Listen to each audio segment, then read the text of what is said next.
We've been fighting a long time, and we have all lost so very much, so many loved ones gone. But you are not alone. There are pockets of resistance all around the planet. We are at the brink.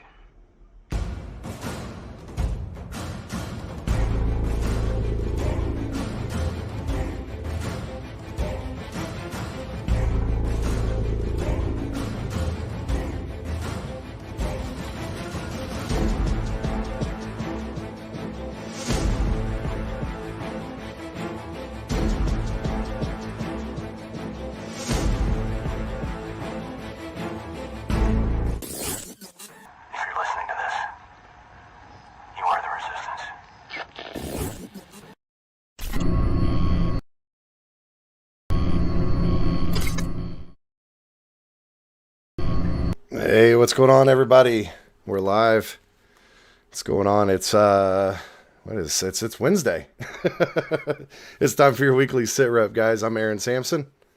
What's up, guys? Ian Chadrick. This is episode 57. Is that right? Sounds about right. St. Patty's Day. Here. This show has nothing to do with St. Patty's Day, except my beard. That's the day where all the locals go and they piss on the Blarney Stone and watch the tourists kiss it. Hey man, I ate a Blarney Stone once. I don't know if is that a thing? Yeah.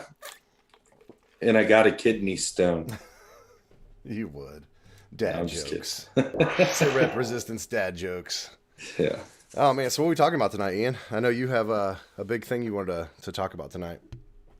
Yeah, we're going to talk about Jesus. Your Lord and Savior. Yeah, he's been so good.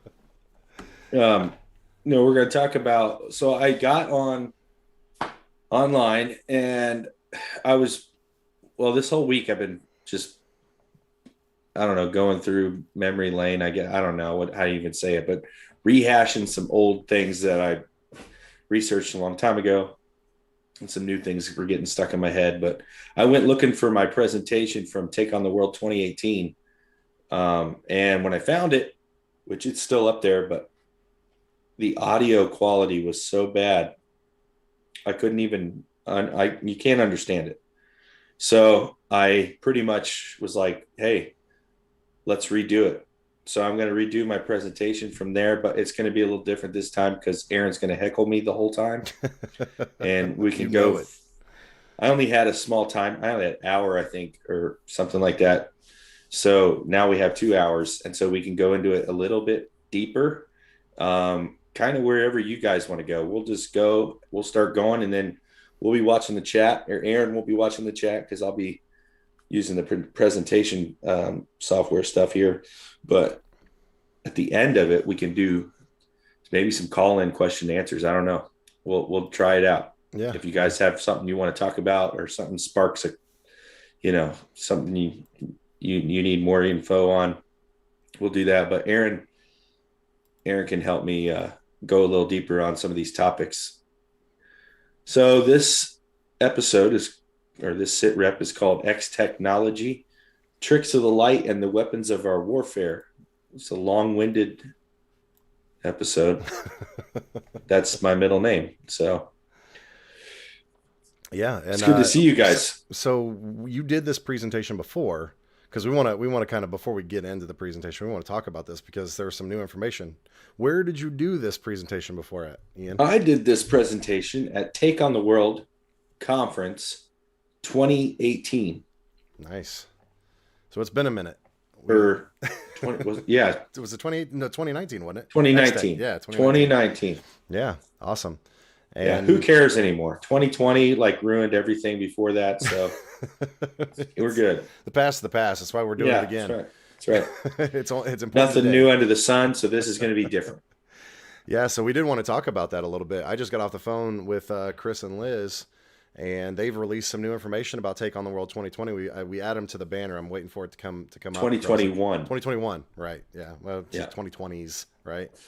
Have you seen the thing where they take the 2020 and you do the math for adding 2020, 2021, 2022 or whatever in 2023, and then you add them all up and it becomes 666. Have you seen that? It's pretty funny. Yeah, that's nothing new under the sun. But yeah, so we want to talk about that a little bit because they have released that they're going to be doing it in Columbus, Ohio, and it'll be the August 20th through the 22nd, if I remember correctly. It's like I know they do some stuff the Thursday before, but I don't know how. I don't know if they're doing that. I haven't heard anything about that. So I know it's Friday, Saturday, and Sunday. So they usually did a conference or like a concert or something on Thursday, but I don't know if that's going to be happening or not. I haven't heard anything. So I don't know. Yeah, things are different. This world is different now. So it's not going back. Nobody likes music anymore. Yeah, because you can't have a concert without being in a bubble. I mean, and you have to wear a mask and you can't sing. Yeah, and you can't say anything with P's or T's or F's. So the lyrics have changed on a lot of songs. If you guys haven't heard, that's true. Because anything with a P, you're spreading more coronavirus. That's true. No, nobody wants that, right? But yeah, so I think it's excited. Friday, Saturday, Sunday, and I think I don't know if they came up with the slogan yet, but I know that this week or this year they wanted to make it something about equipping you and sending you out. So it's not so much just presentations, it's things that you can put into action. So there will be presentations, but they'll mostly be like workshop type style. I think, that's what my idea of it is anyways. Yeah, we see Ark said Columbus is feasible for him. We see Patricia in there. Bowman said he's 30 minutes away. Yeah, we better see all your guys' faces when we get and there. Holly. We need hugs. Yeah. Hey, good to see you, Robert. Big guy hugs. Good to see you. All you guys, good to see you. Where's it going to be? Are you liking the sorry, keep cutting you off, man. Oh, that's all right. The earlier show, guys, let us know if you like it this time. It's 8 o'clock, 7 o'clock. We're probably going to switch it around whenever, but we're going to try to do it earlier now. So you better show up or we're I'm seeing some have to do it even earlier. Saying they finally made it to the live show in the chat. So hey, Leah. Lynn asks where it's going to be at. It's at a big campgrounds there in Columbus, just outside of Columbus, Ohio. If you want to find out more information about it, go to Take on the World. TOTW conference. TOTW conference.com, and that'll give you the instructions and buy the tickets, and there's lodging on site. There's also off-site hotels and all kinds of stuff. So it's going to be, I saw when they were actually out there, they were live streaming, and it looks like a really nice place. There's a lot of places for outdoor camping, as well as there's RV parking and all kinds of stuff on site. So it's they said it was, several, I don't remember the exact number, so don't quote me on it, but it was a lot of acres, what they said. So a big campus for everything. It's the size of New Jerusalem. That's what I heard. That's pretty big, man. No. Hey, that's just what I heard. That's a rumor. Is it at Heartland? Is that what I know they said Marengo, Ohio, which is Columbus suburb, but I guess maybe it is at Heartland. That's the one they were showing last year. Yeah, so hopefully think so. I'm not 100%. Heartland Retreat Center is pretty cool. I don't want to tell you guys the wrong thing. All we know is, they are setting it up and they're trying to get everything going. They're reaching out to the speakers now, so I mean it's ready to go. So we're excited. Here we go. Oh, we got Bo in there with the wrench. He put up the link. So. Nice. Get it, Bowen. Thank you very much for throwing that on there. So yeah. All right. But I'm excited about that. I mean, I Take on the World for the last, because I went 18, 19, and then I was a speaker on 2020, and so was Ian. We had a joint thing with SITREP, and it was really cool. We really liked that, but we missed the fellowship, the campfires, the just hanging out and talking about things, and I mean that was probably the best thing. I mean I love seeing the speakers and stuff like that. And they have a lot of really good information. I mean, the majority of the people there, but we've been in those circles and we kind of have already seen a lot of the content, the different topics they were talking about. But I did love just like getting to meet everybody and talk to people and fellowship. And the campfires was my favorite. I didn't get to do it the first year because we had a newborn, and the second year we got to do it a lot, and it was awesome. So, yeah, Leah, I see your message loud and clear. I would love people to meet my wife. She doesn't come to many things, and I had to invite, 50 people over for Sukkot, and other events to prove that she is a real person. I've met her. She's She real. does exist. Unless Just want he pays everyone her. to know. I don't know. He could pay her to be there every weekend, but you got to be. Dude, I don't have any money. She's got to be on payroll though, because my wife and your wife are always talking. So she's faking it, and that's pretty. She's a spy. She's a Russian. She's spy. she's getting paid by someone else. Yeah, we definitely you got to get Sam out there, man. I know you got all the little ones and stuff, but I don't know. I'm bringing my son this year, so. Well, we live about an hour away, so I mean, if Chris doesn't make me buy a family pass for the whole week, I'm kidding, Chris. He doesn't listen to this anyways. Yeah, he does. He used to pop in all the time. I'm kidding. Prove it. Prove it, Chris. Yeah, I'm just kidding. I mean, yeah, I'm going to try to make her come at least once so that I can parade her around, because she is awesome. All right, man. You ready? Yeah. Let's get into it. So you want to kind of give a little background about what we're talking about tonight for everybody that's tuning in? Yeah. So my whole life I've been studying this. No, I'm just kidding. Well, it started back when yeah. Actually, no. I'll tell you this. Nathan Reynolds. Let's see. Not in 2020, pretty much got me to watch some of the Avengers movies. I never seen them. I don't get in. I'm not a superhero guy. I can't get into it. I like Star Wars stuff, but I still am flat Earth nerd. But I'm not the Star Wars guy like Aaron that memorized the entire Beckett book of Star Wars characters and galaxies and played, Star Wars Scrabble or something or whatever you were saying you played last time. But anyways, I never watched any of the, every time I would talk about something, they're like, have you seen the event, like in the Avengers, like in Thor or like in whatever? And I'm like, never seen it. And they're like, dude, you need to see it. It's in there. I'm like, whatever. I'm sure it's in there. I just don't feel like watching it. I can't get into it. Anyways, last year I started watching it because I did an episode on Skinwalker Ranch with Tom Dunn on Through the Black. And when I was researching the stuff with Skinwalker Ranch, it used to be owned by, first of all, the X technology, which is like alien technology or whatever the world would call alien technology. That's the field that I was studying before I even really made a commitment. We'll just say that. I was conspiracy. Aaron was paranormal. I was into the government conspiracy, 9/11's inside job, all that stuff before I actually made the connection. I never heard of Genesis 6 until Steve Quayle, and I listened to Steve Quayle, and I think I started listening to him in 2007 maybe. And that's what that whole thing there was like a light switch went on and all this stuff started crossing over. I never believed the aliens were aliens, but I didn't really know what I believed.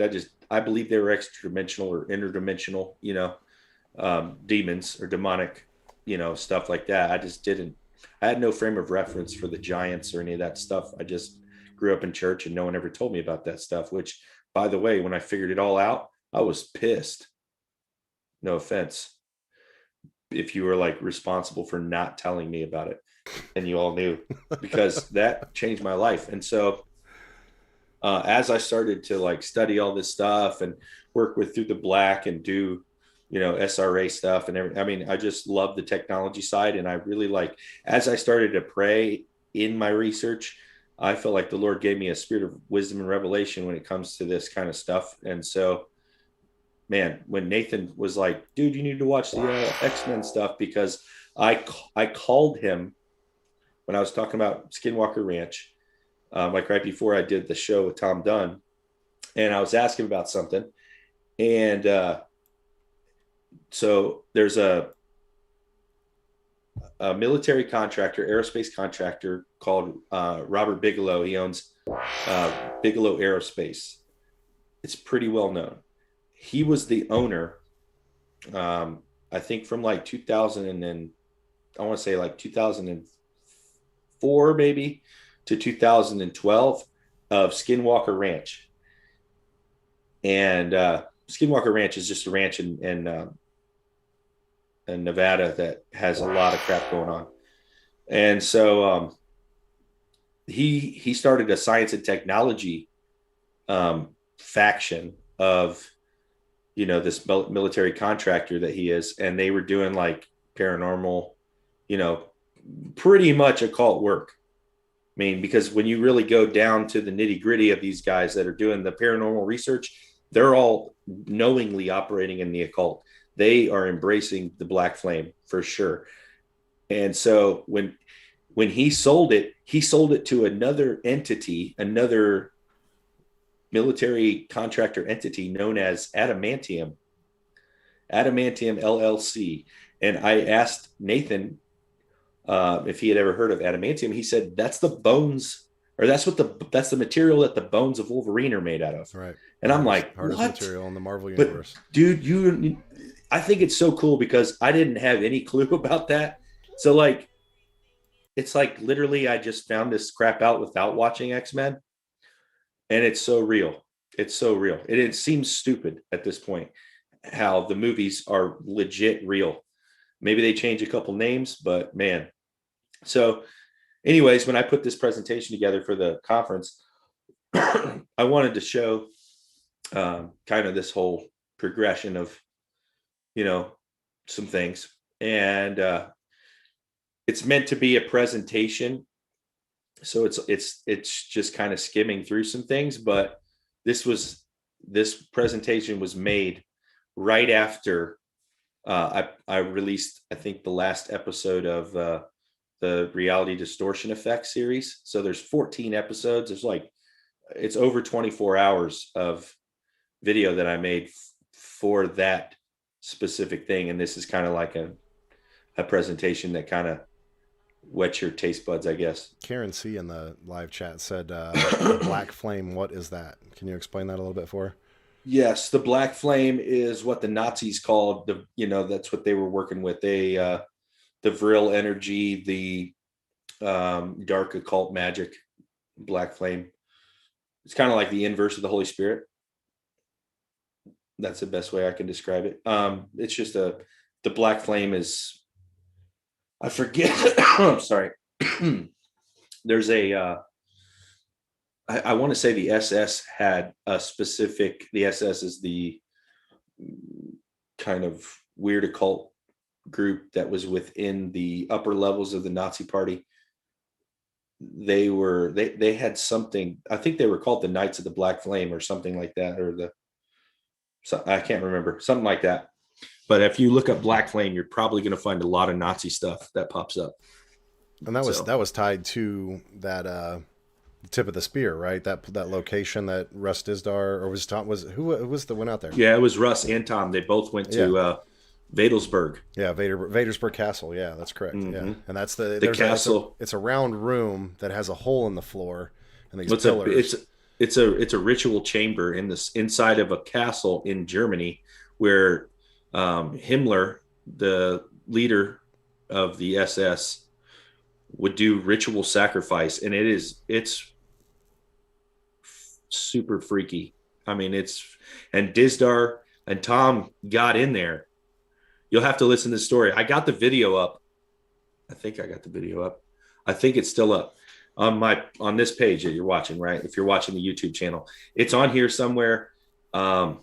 It's got Dizdar and Tom, or no, it's an interview with Dizdar and Steve Quayle, which is awesome, by the way. But Dizdar goes and tells the story of how he and Tom, they were supposed to go somewhere else, and their trip got canceled, but they already had tickets, so they went to Vadelsberg, and they end up going in to the ritual chamber and being able to pray, which is crazy. And Russ has a cool story about that. Tom supposedly has video and pictures of this, and you weren't allowed to do it. So I'm really trying to get Tom to have a better memory, because I've been talking to him for like 3 years now, being like, dude, if you're not going to edit that stuff, give it to me and I'll edit it for you. And people need to see this place, man. It's one of the coolest stories you'll ever hear, for sure. Especially about taking down the high places, but it's actually in use still. They still do rituals at the Vadelsberg Vadelsberg Castle. So it's called the Nazi Temple of Doom, right? Yeah, they had created it to be the point, the tip. It's actually shaped like an arrowhead or whatever. It's a spear. To Yeah, be the it's tip the of the spear spear. of destiny. Yeah, Yeah. And they actually, when the Nazis, before the fall of Nazism, they were trying to, they were actually going to build a series of these other castles and fortified locations to build that out. They had plans to actually make that be the tip of this spear. Was Vadersburg Castle. So that's Yeah, pretty. I think that's in one of those documentaries that you can watch about. I forget what they call it. It's a History Channel one that about that castle. Karen in the chat said, "I had a dream last night, and I can't remember the events except the main point. I had an overwhelming feeling that the spirit was telling me this is war, like things were ramping up in the spiritual realm, and we needed to be ready." That's absolutely why we are doing this show. It's because the spirit's been telling us that for a long time. We're going to see a lot more things, and it's time for the body to wake up and to start functioning in spiritual warfare, not only for the protection of yourself, but your family and friends and things like that. Because if they can't get you, they're going to come after your family and friends, those that are closest. So well, the enemy always comes after the weakest link, for sure. So if he, a lot of people that watch this show, praise God, there are spouses that watch together, but a lot of people here are watching solo. Like for me, for a long time, I was involved in this stuff, and my wife was not. She was not. She was still thinking my husband is crazy. Until we had a demonic attack at our house. It was actually, no, it was the year before I put this out. So it was, or no, was it this year? I think it was the same year. So 2019 maybe, or no, 2018. Because 2018 I went and released Quantum Illusion. When I was working on Quantum Illusion at home, a demon, like I prayed because my computer kept shutting off and coming back on. And I was like, man, what the frick is going on? And I called a couple people, and they were like, dude, you need to pray over that. You need to take authority over your equipment and all that stuff. So I literally, I think Nathan was like, here's a prayer from Michael Lake that you can use to pray over your technology or whatever. And I was like, oh, that's cool. I literally get to the last word where it's like, in the name of Jesus, and my computer was black, so it didn't come on. And as soon as I said the last word, the thing came on, but a demon spirit yelled out in my house, and it went through every electronic speaker in the house. Your mic was still on, bro. It's not live. I have it muted. No, you can hear it. Oh, it's on. Sorry, my father-in-law just stopped by. I'm like, I'm doing a live show. Yeah. Well, so this demon spirit yelled, and it was the freakiest scream. It sounded like a kid being murdered. I mean, that's all I can describe it to. It was like blood curdling. Yeah, I peed a little. It scared me to death. It was like probably midnight. I'm sitting alone in my kitchen, and I literally hear this scream come through my television, which wasn't on, all the baby monitors in my house. And man, and my wife comes out because I run into my kids. I thought it was one of my kids, and they were all sleeping. And my wife comes out, and she was like, what the heck was that? And I'm like, like, holy crap, I think that was a demon, and she's like, whoa. And I think that was the moment where she realized this is real. And so everybody has to have a moment like that sometimes to scare them straight, I guess. But it scared both of us straight, for real. I mean, I knew about him, but man, I was not prepared for that to happen at all. And after that, we were cool. And then, so I'm hoping that through this presentation, you're just going to see a lot of things. Maybe some of you guys are going to learn some cool stuff, but I really want, the main idea is just, I want you to focus on everything in our perspective is based off of our emotions, our visual senses, right? And they're all able to be tricked, and you don't even know. I mean, it's if you realize the limitations of your physical body and your mind, apart from God, right? Apart from the Holy Spirit and real discernment and all that stuff, man, this whole entire world is a matrix, like for sure.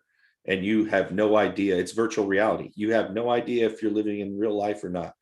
And I just want you to be clear about that, because you never know what it's going to take for somebody to snap out of it, right? So, I mean, I've had many moments where I thought I was awake to a bunch of stuff, and then I hear like one, like for example, we're trying to get Dr. Alfonso Manzo on here, man, and so he can teach us about nanotech and the bioethics or bio whatever of the Aleph Toph body, right? Some crazy stuff, right? If you saw him at, I think he was at Take on the World 2019, or maybe was it 2019? I can't remember. He was at one of those conferences. Yeah, he was and at he's 2019, been at and he also did a presentation, video presentation on 2020. So you can watch his man, stuff on. So I was watching some of his stuff, and dude, he blew my mind with some stuff today. And I'm like still kind of like rethinking a lot of things that I thought I had straight. So maybe that'll happen for you today. I don't know, but I'm just going to show you lots of cool stuff, and yeah, we'll just go from there. So, I mean, I'm going to try to make this like a presentation, but Aaron, feel free to butt in and say whatever you want. When I start screen sharing, I'm probably going to leave the screens up. I'm not going to go in and out, all that stuff. So.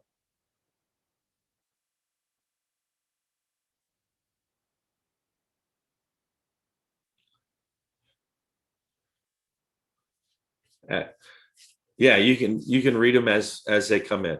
All right. Let's go to the hard part here, and let me try to screen share. Okay.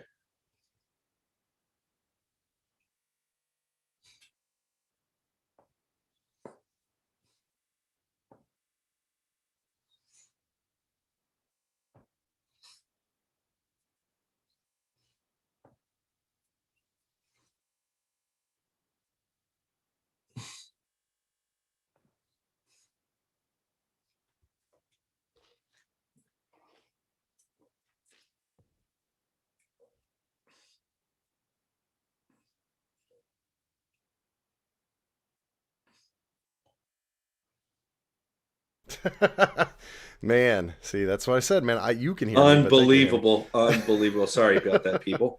Yeah, what I was just saying is, while he's setting this up, guys, make sure you guys share this out. There, like you said, maybe somebody will be interested in this, or this is that one thing that may unlock it for them to be able to start seeking out truth and realizing this is a spiritual war. So, yeah, I know. I see it, guys. Thank you for throwing it out We there. apologize. We know there's like a 20 or 30-second delay, so you probably are going to have about 30 seconds of me rambling. Yes.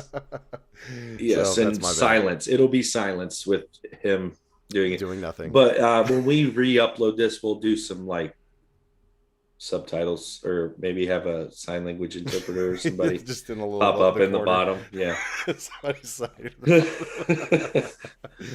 Oh man. Okay, sorry. All right, let me see if this is gonna share from what I want it to share from. Yeah, I think it is. I'll let you know what it looks like on this end, what they'll see.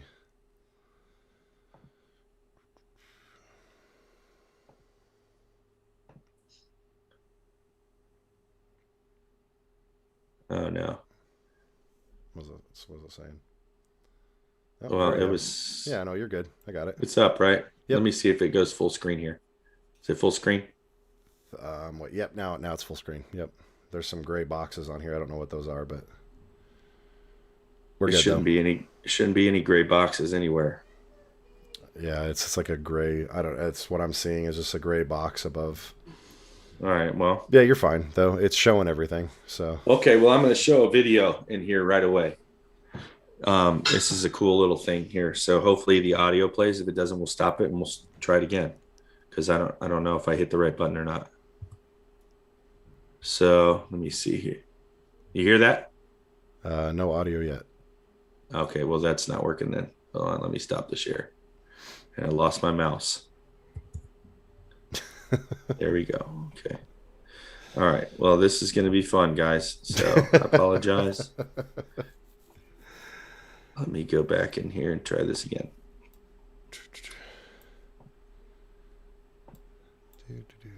Yeah, let me make sure on here. Okay, yeah.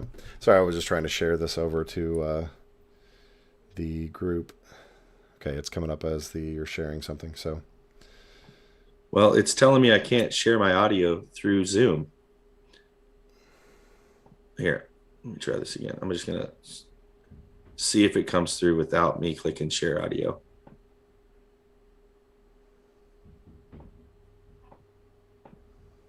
You hear that? Nope, no audio. Daggone it. Why is it not? It tells me I have to download a Zoom audio interface. And then I have to restart Zoom, which ain't going to happen. Nice. All right. Well, we'll just cut this out. I'll just tell you what this video is about. As he's talking here, can you see it if I play it? Yeah, we can get with the video up. So, is it big enough, or can you make it full screen? Yeah, I can. Yeah, just narrate. Make it work. So he's talking about this game. He's saying all you have to do is see the reality in front of you. There's 2 panels with colored dots. Only one of the dots is the same on each board. So one from the left matches exactly the one from the right. And he tries to have you guess. Gray, green, or orange. Everyone gets it wrong. So, because it's really a trick. It's an illusion based on the background. Mm-hmm. But we don't need to watch the whole thing because this is kind of weird with me narrating. Let's show the part where he starts pulling the I've seen this before, and I think this is really cool. He starts so he starts pulling the pieces off, and he's asking people about this, and then he starts telling you about pieces and how they fit. So you can watch this part. These are different projections. They're identical in every way. Shape, size, content, all that stuff, right? And then he's going to fit them into 2 pictures. They're angles from different angles, but they're the exact same image. That's pretty interesting. So if you're listening to the podcast, this probably sucks right now. But maybe you should tune into the live show sometime. It's basically it's showing how perspective is with shadowing and things like that. It can trick your eyes. Right. There's a whole thing about, especially with paintings and stuff, about how they are able to make something there. There was an image that was floating around Facebook there for a little while where it showed the shadowing on something. It looked like it was 2 pieces, and it was like, which one is dark or whatever. But if you cover your thumb over the bottom one, they're the exact, or the line, they're the exact same color. It's really cool to see how our brain perceives things. Right, because if you've never done any of these tests, then you literally have no idea, right? No one's ever told you that. So, anyways, moving on. So technology, right? It's science of craft. It's from the Greek. It means art, skill, cunning of hand. It's a collection of techniques, skills, methods, and processes used in the production of goods or services, or in the accomplishment of objectives such as scientific investigation. Technology can be the knowledge of techniques, processes, and the like, or it can be embedded in machines to allow for operation without detailed knowledge of their workings, right? Systems or machines applying technology by taking an input, changing it according to the system's use, and then producing an outcome. Those are referred to as technology systems or technological systems. So like I said before, you can see a lot of this type of stuff that I'm going to be talking about in the reality distortion effect episodes. There are 14 episodes, and I think most of them are in a playlist. If you go to Take on the World TV on YouTube, they have a playlist called The Reality Distortion Effect, and I think 12 are in there, maybe 13. But the 14th one got banned from YouTube, so it is on BitChute. And you can find the link to that on our website, sitrepresistance.com. The 14th episode is called The Mystery of Iniquity. So that was a special episode that I made for this past year's virtual Take on the World conference. So, but this is the logo, so you'll look for that. All right. So the Babylon working. The Babylon working. I'm only going so far back as 1947.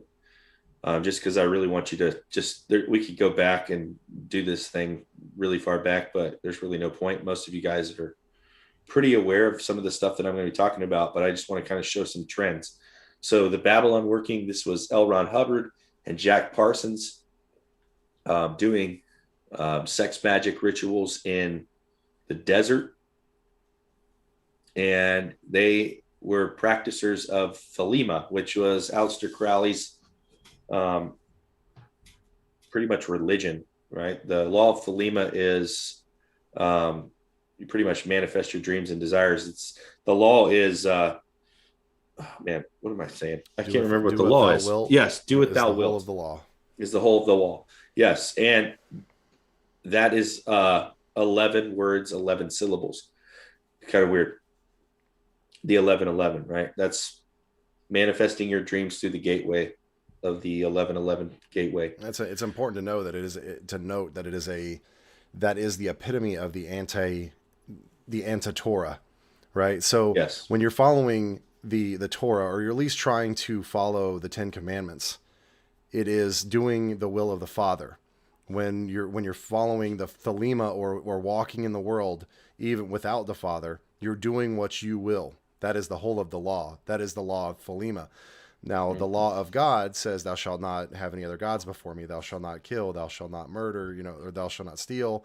All of the list, keep the Sabbath day holy. Those are the list in the law of God and the will of God for us in our lives. So that just to note that.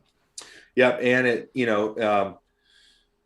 not our will, but his will, right? So we still have to manage our will, but we put it in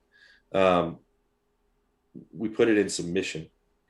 And I want to show you something. So I don't think you can see my mouse or not, but actually I can't even see my mouse.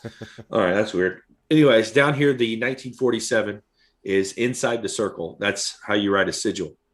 You put something inside the circle, right? And over here, at the top of that, you see the chalice, and it says Babylon 156, right? There's the Iron Cross in there, which is also can be a stylized X. It's also the chalice is the Holy Grail, right? Where there's a lot of different things that they say about the Holy Grail, but really, when you get into the technology that they're trying to cover, it always has something to do with controlling time and space, and it's usually depicted as an hourglass. It's kind of like a stylized hourglass. Have you noticed though, at the top of that, it looks like a lotus flower as well? Yeah. I'm sure that there's lots of hidden meanings in there too. The one right to the bottom there, you see lots of little interesting logos there, but the one there's the Eye of Ra, right? And right below that, right below the pentagram, there's an X within the circle. Remember that logo as we go through here. All right. So magic with a K, right? That's what they call it, right? Do as thou wilt shall be the whole of the law. Love is the law, love under will. Okay. God's love is over everything, right? So there's his law, love is under the will, the will of the person. So the magic is spelled with a K. They use the K because it is the 11th letter, and they love to use the letters when they're making sigil, when they're spelling, right? The whole Aaron, I'm drawing a blank. What's Kabbalah, gematria, Kabbalistic gematria stuff. They use the letter and the number to create words, right? And we actually string letters together, and it's called spelling, right? And the Bible says that out of the mouth comes blessings or curses, right? So the fact that they're cursing, right, and spelling words, right, that your words actually mean things. Words create. They know that. That's one of the failures of the church. We have not addressed that issue enough, that we literally create. We either bring life or death to situations by the words that we speak verbally, right? So it's important to speak life and speak the word. Like whenever you're at home and you're reading scripture, read it out loud. But yeah, so over here, it's 11 words, 11 syllables. I already mentioned that. The 1111 is the gateway, the infinity, according to the occult, right? The elemental numbers are, air is the 11th. It's the element number 11, which is we're dealing with the powers of the air. So that's another little thing there. Cicada 3301 was this group of hackers, right, that came up on the internet. A lot of people that are familiar with QAnon would know that I was bringing this up right when QAnon came out, that they were tied, whoever it was tied to the Game 23 and Cicada 3301 and the dark web and all kinds of stuff. And if you look up here in the top right, you will see a symbol. This is Colonel Michael Aquino's book. Michael Aquino is the guy, he's a military officer he runs the Temple of Set. He is a Satanist. He also wrote a book on mind control. And this is the cover for his book, Mind War. That thing up there in the green, that looks a lot like this image right here in the middle of this sigil here. The 93, there's an occult society called the 93. There are lots of weird stuff, guys. Too much to go into, but just so you know, all that stuff is connected.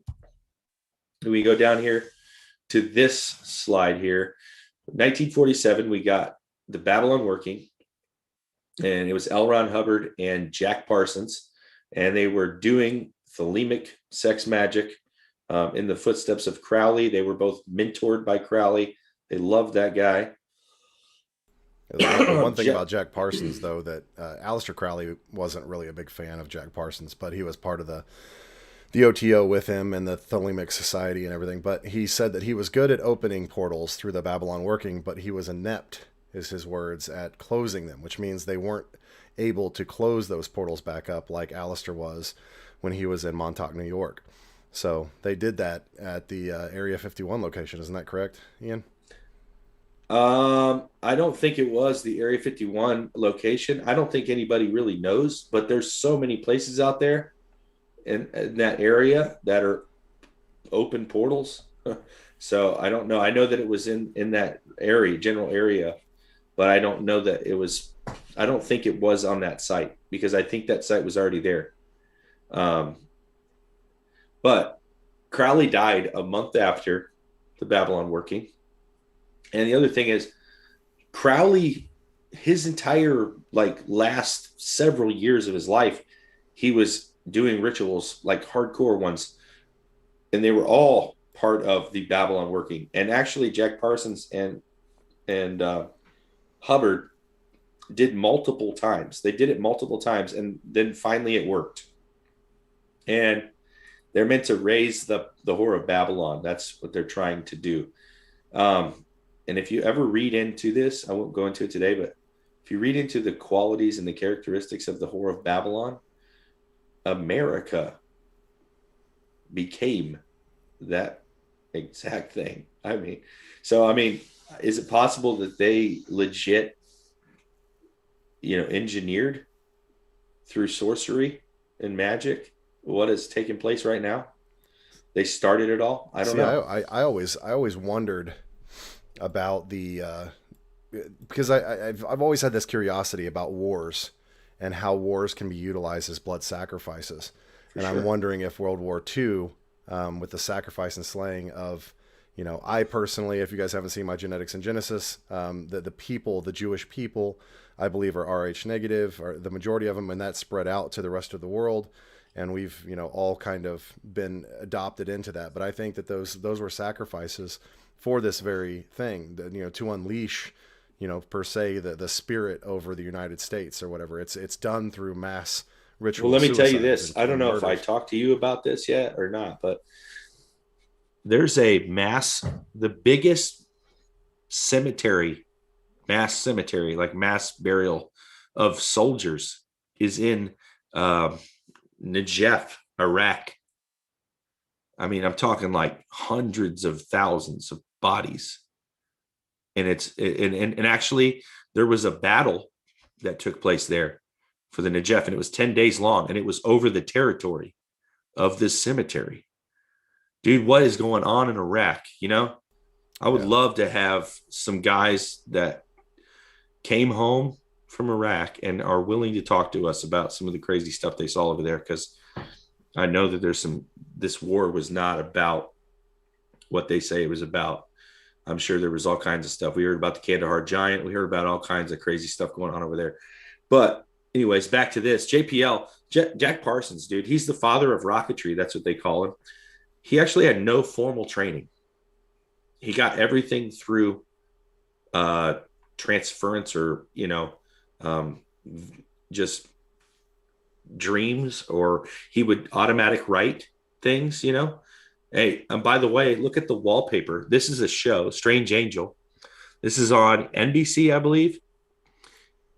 And you see that symbol? That's the thelemic symbol. I think it was on there that we just showed you on their NBC. Is it NBC? It's I think it's ABC. They have their streaming service is what it's on. Oh, whatever it is, but yeah. So but don't watch this show. It's legit. It's ritual in front of you. They actually show, this is network TV. They actually show sex magic rituals being done on network TV. And guys, if we haven't talked about it before, we should talk about it right now. The eyes, you need to go back into Job, the book of Job, and read about Job making a covenant with his eyes, and shut that portal down, man, because what comes in comes out, right? What goes in comes out. The eyes are the gateway to the soul. Man, do not let things in like that. You're just going to end up having to do damage control, which you don't want to do. Anyways, Jack Parsons ended up blowing himself up in a lab unintentionally, but, you know, it is what it is, right? And I believe right after his mom found out that he died, she killed herself. So a whole lot of crap going on with that family, right? And L. Ron Hubbard, a lot of people say he completely changed. He was a naval officer, naval intelligence, which that's a trend, by the way. I don't know what the naval intelligence guys are doing, but it ain't what they tell you. It's a lot of weird stuff. Anyways, he comes out of there and starts Scientology, which is a religion. It's pretty much Thelema, but they have a little bit of different stuff to it that they kind of put in some theosophy, some anthroposophy, some Gnostic texts, and some other different things. But for the most part, we'll get into that here in a minute. But yeah, the Roswell crash happened 1947. I'm pretty sure that it's due to the fact that they opened some type of portal. Something came through. There's all kinds of stories on what exactly that was. I would say watch the film Higher Entities by the Fall Brothers to find out more on that. But that was really the first time we had ET contact that they acknowledged. So yeah, and for those that don't know, you've got it right there on the screen. Boom. Yeah. So when Aleister Crowley did one of his Babylon workings in Montauk, New York, an entity came through, and that was in early 1900s. So this was before the 1947 incident. He wrote in his book that this entity came out, and you can kind of see it right under it says German scientist recruited by U.S. Right below that is this kind of gray alien looking character. And that is what he drew before we had any incidences of, abductions or aliens or whatever. He drew that in his book as the entity called Lam that came through and spoke to him. Yep. So that's the first recorded gray alien that in American history is Aleister Crowley's drawing of what came through to talk to him. Yeah, and they some people think that that Yoda is stylized after Lam. Yeah, yeah. Well, you know the story of Yoda, right? The story of Yoda is from can't remember what his name was. I think it was John Dee. One of them had summoned a being that looks like Yoda, and that was his name. If you actually really? look up the history of Yoda, His name was Yoda. Mm-hmm. Yeah, it actually comes from another. Well, like I said, sorcerer. You can't make this crap up, right? Yeah, they don't even have to. They just tell us what's really happening, and we're like, "Oh man, this is a crazy story. That guy's amazing. His imagination is amazing." That's right, guys. The imagination, right? That's how we create. So God gave us an imagination, right? Anyway, so we're gonna go down here, so you can see these symbols here. So Operation Paperclip up here. Most people don't. I don't need to tell you about that, but I will. Operation Paperclip after the war. It was Alpheus Levi, 33rd degree. Eliphas Levi. Eliphas Levi. He's the one that summoned it. He's a 33rd degree Freemason. Yeah. Sorry. That's a little later than D. Yeah. It's John Dee was super old. He was Queen Elizabeth's soldier. Mephistopheles, also known as Yoda. So, also known. Jeez. All right, so 1945, 1952, the United States Air Force, and it was other different things, but just the Air Force. I wanted to bring up the Air Force. So this is Operation Paperclip. Operation Paperclip was all across the board with all different military, all the different branches of the military. But this figure here from 1945, 1952, the Air Force sponsored the largest number of paperclip scientists, importing 260 men, 86 aeronautical engineers, and they were transferred to Wright Field, which is where I live in Dayton, Ohio. Wright-Patterson Air Force Base is what it's called now. They had Luftwaffe aircraft, which is Nazi aircraft, equipment captured under Operation Lusty. So a bunch of secret stuff. They brought it here. And these are runway pictures of Wright-Pat, at least the ones that they'll let me get. I'm sure they got other stuff going on, but it's off grid on the MapQuest. So what I want to say in here, because there was some discussion in the chat about some of the symbology and stuff. Yeah, you guys correct, guys. We pray before we head into these kind of things on our, on our personal stuff. And if you are triggered by any of the symbolism and stuff like that, just like somebody else had done, they covered up the actual photo and stuff for the symbolism, and they're just reading the chat. So just a warning for those of you that are live, if any of this stuff is a trigger for you, just don't watch the screen, just listen to the information. And we don't want anybody to have any issues. If something does, trigger you or whatever, let us know, and we can talk to you and discuss those kind of things with you, because we don't want anything to cause any issues with you. And like I think Chance came in and said that, this is from the past that he was involved in, and to pause it and pray. I mean, if you guys feel led to do that, absolutely, please do so, because you don't want this to trigger anything. This is just important information. I mean, this is readily stuff that is exposed out there in the world. And so, we want to show you guys where the history of this stuff is. We're not trying to trigger anybody. So we just want to let everybody know that. Yeah. And you have the Glocke up here, this bell, the Nazi bell.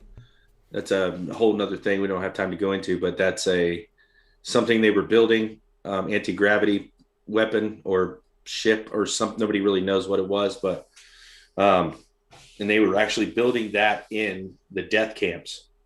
One of the death camps, I can't remember the name of it, but it was one of the most well-known ones.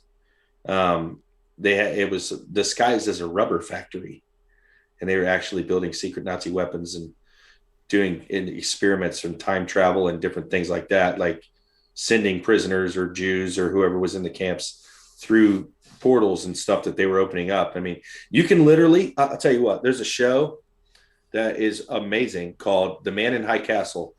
Yeah. And they are showing you this. They don't call it the Glocke. They don't call it by the names, but they're like showing you the exact stuff that they were trying to do, man. And it is crazy. That's Philip K. Dix, and he has a lot of stuff. He has a series of books called "Do Electric Sheep Dream," or was it Do Electric Sheep, or what was it?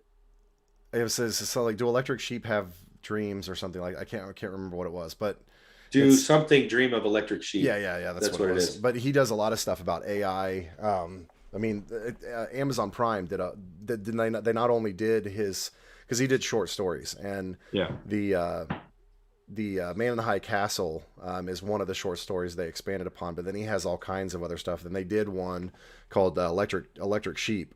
That's a series of his other things. It's like Black Mirror, like on steroids.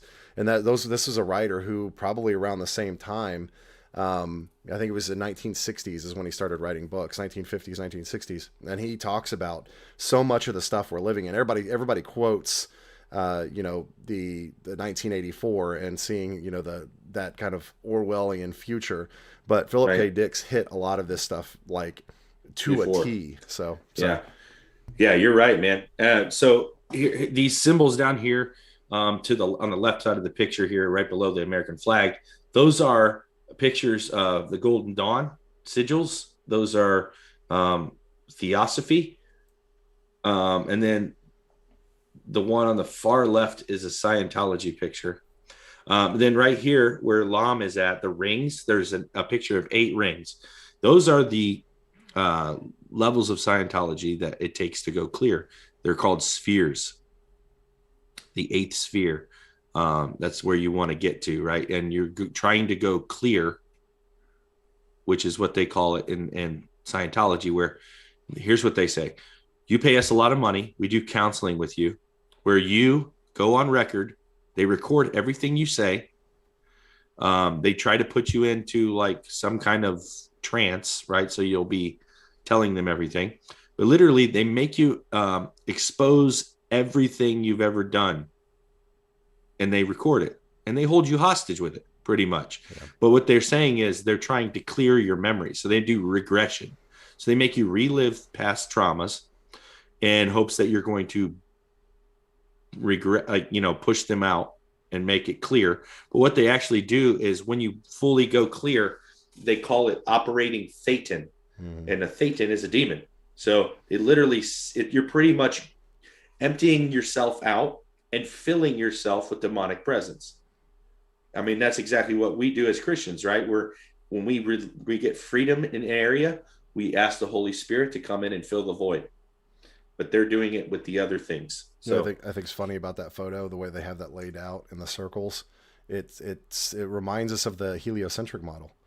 Oh yeah. And then of course understanding that the father of rocketry and science and NASA was operating with this guy, the creator of NASA, Jack Parsons, with a Nazi scientist, was opening portals with L. Ron Hubbard, the guy who created Scientology. It's all interlinked, guys. Yeah, wait, you'll see it coming up.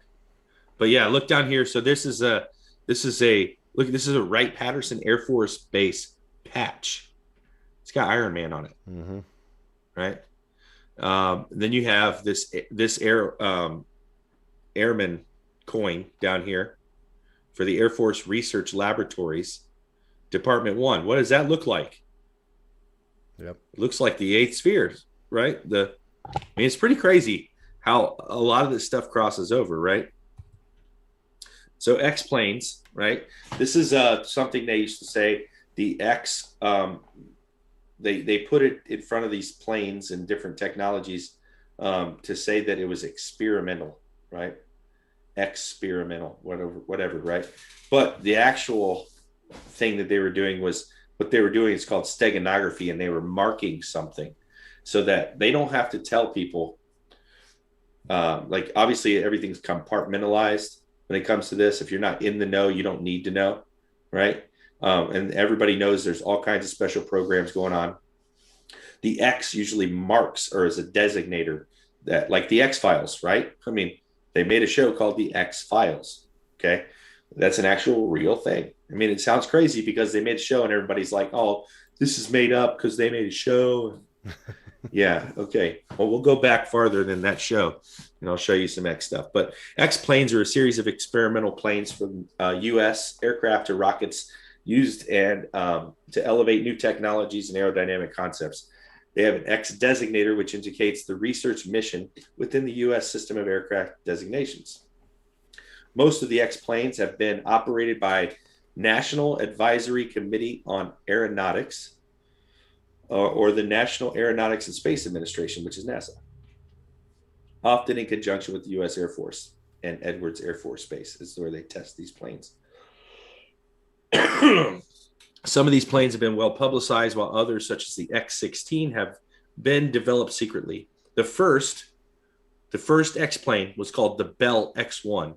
It became well known in, 1947, after it became the first aircraft to break the sound barrier in level flight. It's an interesting term, isn't it? Yeah, right. Who says that? Hey, we're coming up to the top. We're coming up to the top of the hour. Do you want to do a short commercial break and then come back? Yeah, we could do that. We'll start here. We'll start right at this slide right here, so you can read it and look at how cool it is. Because this is a Bell X-1 flyer from their aerospace museum. They actually shows this. It says "punch a hole in the sky." That's literally what it says on their flyer. That kind sounds of funny. Like other things that they've done. I know, isn't it funny? But yeah, we can take a break. We'll take a short break. Do you need me to jump out of this? Or no, I can just change you over and then we'll come right back to this. So, all right, cool. All right, guys, we'll be back here in just a few minutes. So stick around for this short commercial break, and we'll be back and we'll carry on with this. Thanks, Ian. I was home. We were in Philly, and I can picture it to today when the phone rang, and I had to.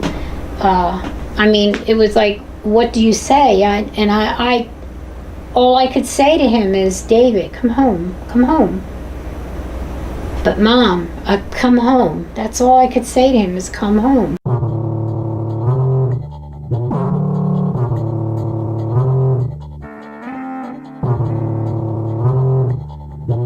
Bobby Campbell of San Francisco and Billy Walker of New York both suffer from a mysterious, newly discovered disease which affects mostly homosexual men.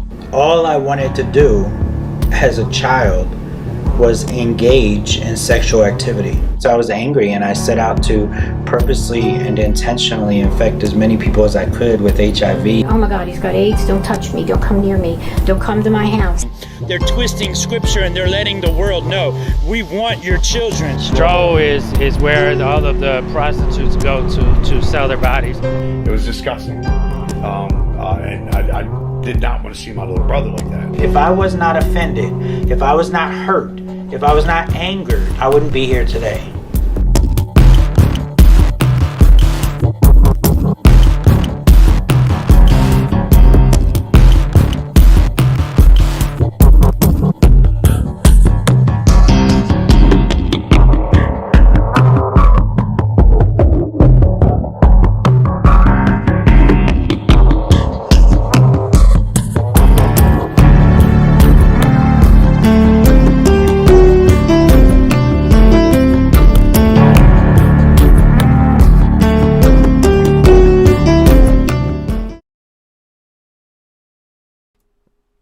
Guys, and we are back. I'll give Ian just a second to get back here, but thank you guys for joining us for our second hour here as we get everything all loaded back up here. I think this super interesting topic that we're talking about tonight with the X-Tech and kind of the symbolism and everything. Again, I'll give a warning to people about any of the symbolism and stuff like that. Definitely agree with what Chance was saying. Was about all this, and Chance, I didn't know that you had this much experience, and I think Ian has talked to you several times about it, but we'll definitely have to get you on the show to kind of correlate and talk about some of this stuff whenever you're ready, because this is an interesting thing, because this is this is American history, so it's pretty crazy how much it's when you have people who are patriotic and they're all about the government, as far as where we stand today. It's like what the schools teach you about American history is only the surface level. It's like an iceberg. There's so much tied to not only, it's not just American government, this is all over the world, but it's so interesting to me that people are so fascinated with being a part and the whole patriotic nature of the United States when you understand what all we were involved in for, many years. Yeah. So, and it goes back to when what do they do when they make you a soldier, right? They brainwash you. They break you down. They destroy the man you were, and they build you up into the man they want you to be. And it's patriotic. They come back, they interview soldiers, and they get this new perspective from this new person that they have. And then when soldiers go to war, right? Before 2001 or 2002, whenever we went over there, people were signing up for the military and they weren't going to war. They were literally going to college for free, right? And they were getting shipped to Germany or wherever, right? And they just live in a base somewhere, do some stuff, but they weren't actually seeing firefights, man. And then we went to war when I was a senior in high school, and freaking we've been at war since. The war on terror, right? People just dying for senseless wars that don't even mean anything. And I believe that the whole Iraq war is over archaeological stuff and this kind of stuff, X technology. They're trying to recover some stuff. They're trying to do portal work. When you really get into this stuff, you realize that every single thing they're doing is a cover for supernatural warfare. Yeah, what I think is interesting is that they do exactly what you said the military does, where they train you up, break you down, train you up to be a certain way, send you off to battle.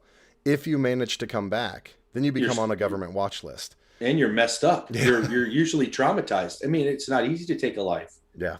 I mean, I have a friend that came back, and he's probably not listening to this, so I'm going to say it, but we were hanging out at a bar one night, and I was looking at some of his tattoos, and we were just talking about some of them.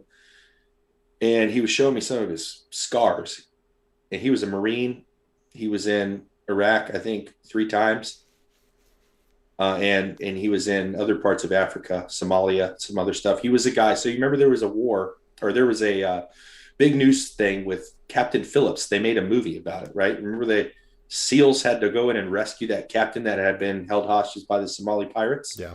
And they actually shot the guys they sniped them from a raft from I don't even know how far away. But anyways, that was his group that went in and rescued Captain Phillips because they were in Somalia. But he has knife wounds.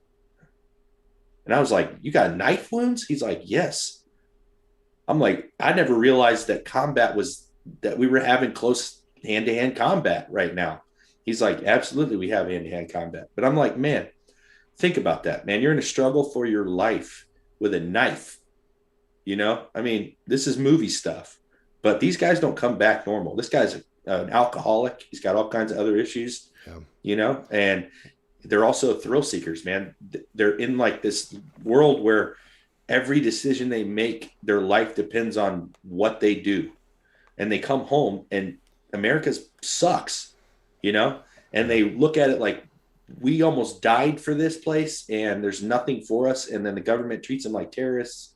Yeah. And, we talked about it the other day about how I've had quite a few friends who have committed suicide. The majority of the people who I know who have committed suicide, who are friends of mine, are ex-military. They came back, they got out of the service, and they struggled hardcore. And the facilities and things like that the VA offer for PTSD and things like that, I mean, it's few and far between as far as beneficial. That's the number one complaint I've heard from most of the people I know who come back from the military, is the VA is not really supportive, and I can understand why. I mean, they don't stuff, and they don't want you out there being, that's why I said the ex-military, they tend to be on watch lists and stuff because they trained you to be a warrior, and now you're a citizen walking around the United States. And they don't want you to survive. They don't want you to come back. I mean, I'm sorry to say, but that's just how it is. They want you to do what they want you to do, go and attack where they want you to attack. And then if you don't come back, that's and actually, you know what, you just triggered me. So in the series that I just did this last year called the prophetic battle the prophetic battle for the spiritual battle for the prophetic destiny of America, right? That one that I just did on prophecies and stuff like that. There was we're going to get into this kind of thing anyways here in a minute, but Ben Franklin opened a portal in Philadelphia. And when they went there to close this portal, literally God told these Christian men that were doing this appeal to heaven thing, this last year, during the election, right? They went there to close this portal. They had no idea that this portal was there. I did, right? I had heard about this. They just said God told us to go to Philly and shut down this portal. And they start praying for all this stuff. And they literally prayed that Valkyrie would fall. Okay. And Valkyrie, if you watch the show that I put out, they talk about it because these people they do not know what we're talking about right now. They say Valkyrie is the fat lady at the end of the opera, which it is. They refer to that, but that's a stylized, like poetic, kind of interpretation of what it is. Valkyries are actually demon warrior women of Odin that are battle. They're, what are they called? I can't remember what they're called. They're like demons of battle, right? They control who lives and dies on the battlefield. Now, why in the world if it makes total sense to me, if you think about it, America has been at war ever since we were a nation. And we're talking about one of the founders, right? Opening a portal. I'm telling you, this stuff is so deep. It really is it's crazy. It still blows my mind sometimes when I make these weird connections. But go back to this slide here. Bell Aerospace. Bell played a crucial role in the development of the rocket propulsion after World War II. They spearheaded this thing by a brilliant mind, a guy named Walter Dornberger. And I don't believe Walter Dornberger has a Wikipedia page for some reason, which is interesting, right? Why?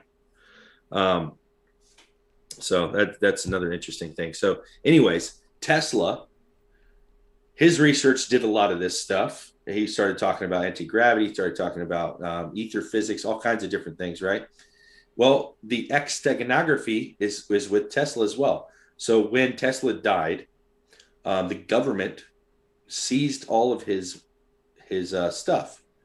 And when they went to the MIT to get his file, it was in a box marked X. How crazy is that, right? It's all probably just coincidence. Here is another coincidence. This is something called the Nixon Letter. So in 1986, so anyways, before that, Richard Nixon, when he was president, he had a mystic, which all the presidents have spiritual advisors, just so you know, you can look it up. Jean Dixon was a mystic. She was very well known. I think she served under 4 or 5 presidents, man. So she was she was like the Witch of Endor, right? And Nixon's wife was into this kind of stuff, and she was in a dream club with, so her name was Pat Nixon, and she was in a dream club with Jean Dixon. Okay. It's kind of confusing a little bit, but Jean Dixon, anyways, in one of these club meetings or whatever, she mentions that Donald Trump would be president whenever he decides to run. And this was 1986. So Nixon literally writes a letter. And at this time he was on a really good base, like friendship with Donald Trump. And Donald Trump at this time was just a young, like in his 30s, rich kid. He wasn't Donald Trump of the Trump Tower. He wasn't none of that stuff. He was just his father's son with a lot of money, right?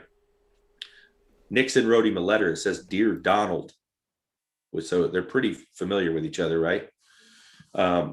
Gene says, "You'll be president someday if you hope to run. I wish you the best of luck," or something like that, right? And then when Nixon retires or gets out of office, he buys a house in New York right down the street, like 2 blocks away from Donald Trump, to mentor him, right? So that's kind of weird. When you want to know about Nixon, he was in the occult big time. He's a very interesting man. But when Donald Trump, the interesting thing I thought was when Donald Trump was running for president, he said he was an outsider and he had no ties to any of this stuff, right? Well, he's obviously pretty familiar with Nixon for a long time, which is a president. He also, his uncle, when they confiscated all the Tesla documents, his uncle was the one chosen to go through Tesla's files and find the death ray apparently. He had a lot of projects that were not accounted for, and they went through his notebooks trying to figure out if they were real or not, or if they could do them again or whatever. He supposedly was the one that went through all those files for a year or so, and then released the determination that there was nothing, right? Which is a lie, obviously. But the other interesting thing is, so John Trump, which was Donald Trump's uncle, was the protege of Vannevar Bush, who was the leader of the Majestic 12. Majestic 12 was the science and technology division, like the X-Files, so to speak, of the military. If you ever watch X-Files, the show, it would be like the Smoking Man and that whole group of mysterious characters that are always where the crap's going down. But anyways, here's some more X steganography. You have Russell Brand and his logo, the X within the circle.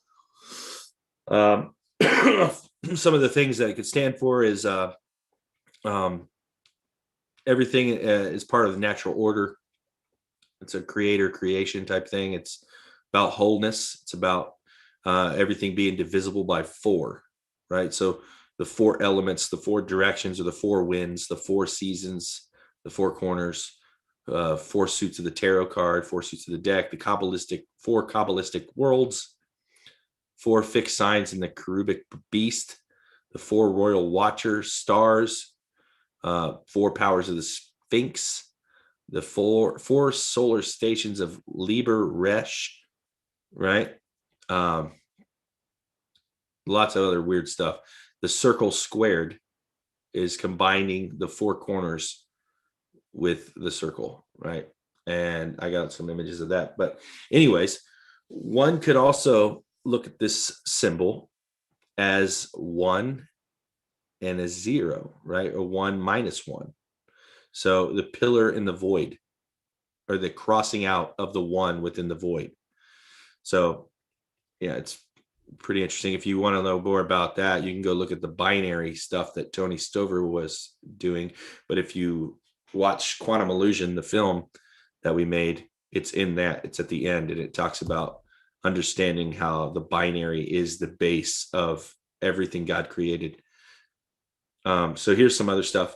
Keanu Reeves, most well known for Matrix and John Wick. He started an occult bookstore called X Artist Books. Interesting. There's Madonna with an X over her eye patch, right? There's the XO for Lady Gaga's makeup line. Madonna's album, Madam X. Madonna is a well-known witch. She's a self-proclaimed Kabbalistic witch. So that's not even hidden. And obviously Lady Gaga is a witch for sure. She's a tutor under Marina Abramovich, most famous from the Pizzagate, right? Spirit cooker. Let me go back. This is I can't remember what Super Bowl it is, but this is the halftime show. Look at the X up there. And that actually, with the other things stylized in it, it also looks like that symbol for Mind War that we showed in the very beginning. So Yahweh set boundaries. The firmament, right? We're going to the circle squared thing that they were talking about, the 4 corners and all that stuff. We read about that in the scripture, right? Job 38:14, like clay is molded by a signet ring, the earth's hills and valleys then stand out like the colors of a garment.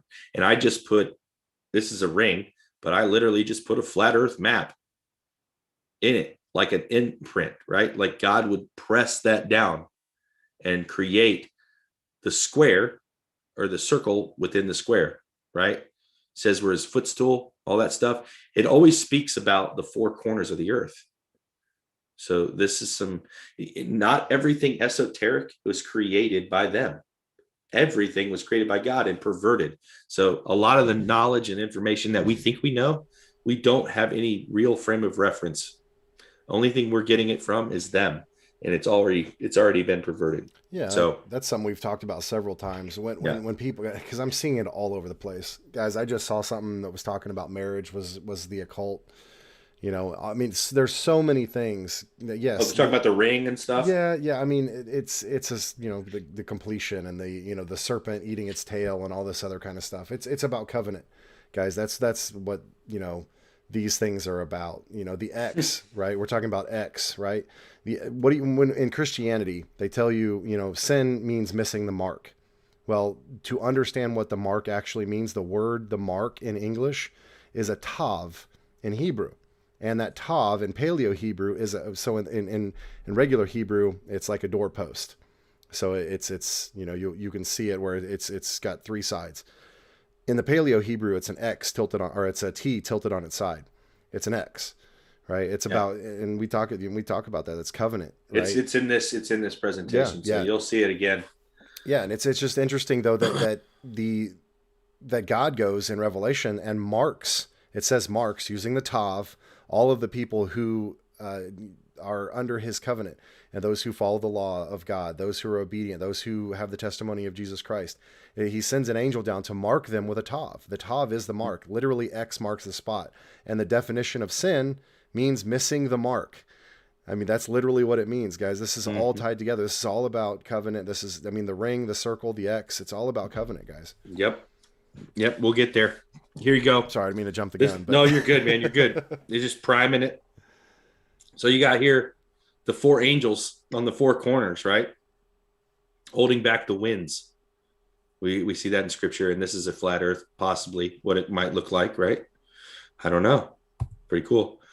So if you've seen the cover of the spiritual warfare manual, this is the prototype to that, I guess. Right. So you have the Vesca Pisces here with the flat earth in the center on the earth plane. You have two spheres, right? Two kingdoms at war.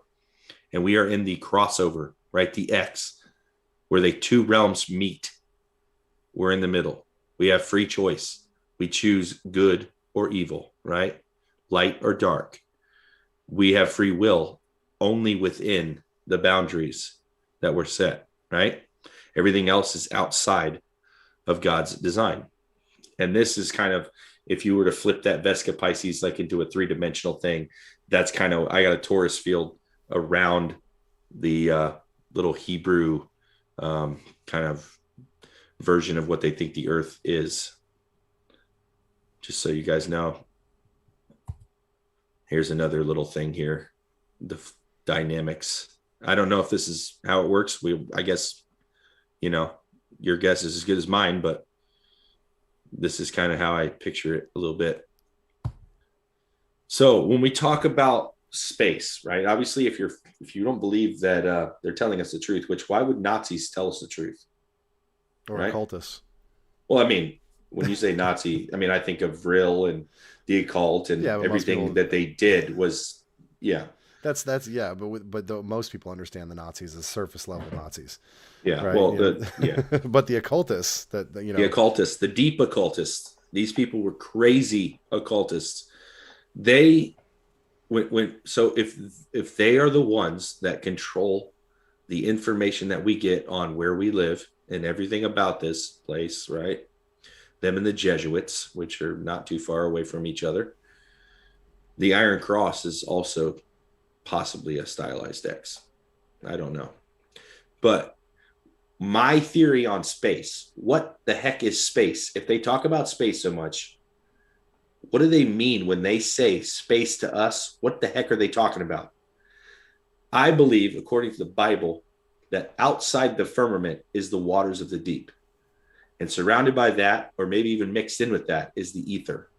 And this is like, we're talking anything they refer to space, outer space, deep space, cyberspace, all of it. I believe they're speaking of this other dimension, this realm of the deep. Yeah, that's the deep. The deep in English. In the Hebrew, it's known as the pit or the abyss. Is speaking of the deep. Oh, let me go back. Let me show you something else. Oh, wait. Let me go back. So, yeah, right here. See how the toroidal thing meets in the center, right at the flat plane, and it kind of looks like a mirror, right? It's going through. Now, what if the abyss is right dead center in the hollow earth? There's an abyss. So like they can't get through the firmament up here.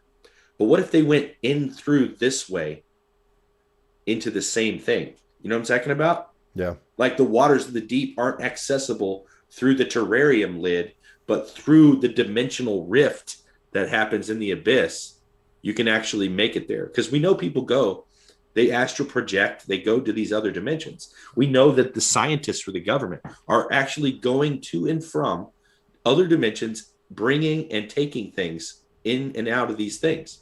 Well, I don't know. I don't know if you and I have talked about this or not, but when I was doing some extra biblical studies or, pre-biblical studies, talking, like Jubilees, Joshua, some of the, the Targums and stuff like that. Like there is information about an angel over Sheol, and he's the angel of death. It's who Jesus took the keys of death from. Well, guess who Abaddon is? He's the angel who resides over the deep. Right. Yeah. He is the protector. So there's when I'm doing all these studies on hell, when I did a presentation, the Decoding the Devil on Hell, Abaddon is a frequent thing. And he is the angel of the deep. And, when we read Revelations where Abaddon or as he's known in the Greek, Apollyon, in Revelations, he's the one that's there when the pits opened up, that portal, during the Dark Awakening or whatever happens, right? So I think that's absolutely correct. I think that's something that they're going to do, whether it be CERN or whatever, is going to open that up. It's going to, of course, you see they do all that stuff underground. They tried to shoot the rockets up during Operation Fishbowl to try to penetrate up, but then they started digging immediately after they started digging down. So yeah, I'm going to hit play on this because there's no audio anyways. But I want to kind of talk you through this a little bit. This is a technology government contractor, and there was 4 different ones, and they merged this like the last couple of years ago. They merged like McDonnell Douglas and some other different ones merged to focus on full spectrum dominance. And there's the X right there. Look at that. I mean, this is their commercial about full spectrum dominance. Building technologies for tomorrow and protecting people and their resources. That's what they're all about. But they're about combining their capabilities and doing this crap. But I think it's crazy. The space renaissance. Did you notice that each one of those, can you go back a little bit or? I don't know if I can. Yeah. It was between each one of those. When it go back to their logos, did you not see that? Little X's. Yeah. X. Yeah. So these are the McDonnell Detweiler and Associates, or McDonnell Douglas. Sorry, not Detweiler. And then Digital Globe and Radiant Solutions, and it's pretty interesting. But so they're just talking about modern innovation in space, building a better world through space, which we've never even done anything in space. What the frick are they talking about? Like literally, they're always like, "We're going to colonize Mars." You haven't even been there. Didn't you see that? We just put a something on Mars. Look at this, the nexus of the new space economy. What the heck are they talking about? We can't even get out of debt on Earth. Well, we're just going to leave and go there. We have Space Force, man. Yeah, Space Force. Which, by the way, Space Force is actually a cyber group. Yeah. Which is kind of fitting. What I just said, cyberspace. Yeah. Space Force, I'm telling you, this is once you get this, they won't be able to lie to you anymore. I mean, I'm serious. It's like there's a way to figure this all out. To me, Space Force is like having if the United States would have established underwater force. Like yeah. Well, I mean they train everything they train for space, they train underwater. Right? It's just interesting that the Bible literally says it is water. And they're like, no, it's just the best place we could train for it. It's actually a vacuum where apparently rockets work. And it's actually a vacuum where there's actually no seal. I mean, it's not sealed. How could you have a vacuum with no seal, no boundaries, right? What makes the vacuum? Yeah, the fact that it's in a container, right? Everything I've studied about vacuums, I mean, I know people would Kirby just and I explode. know Sharky, but I don't know Earthy. I don't know. That was a bad dad joke, I guess. All right. Deuteronomy 6:4. Hear, O Israel, the Lord our God, the Lord is one. Right? He's literally telling you he's one. And this was kind of trippy for me when Tony brought up the binary stuff.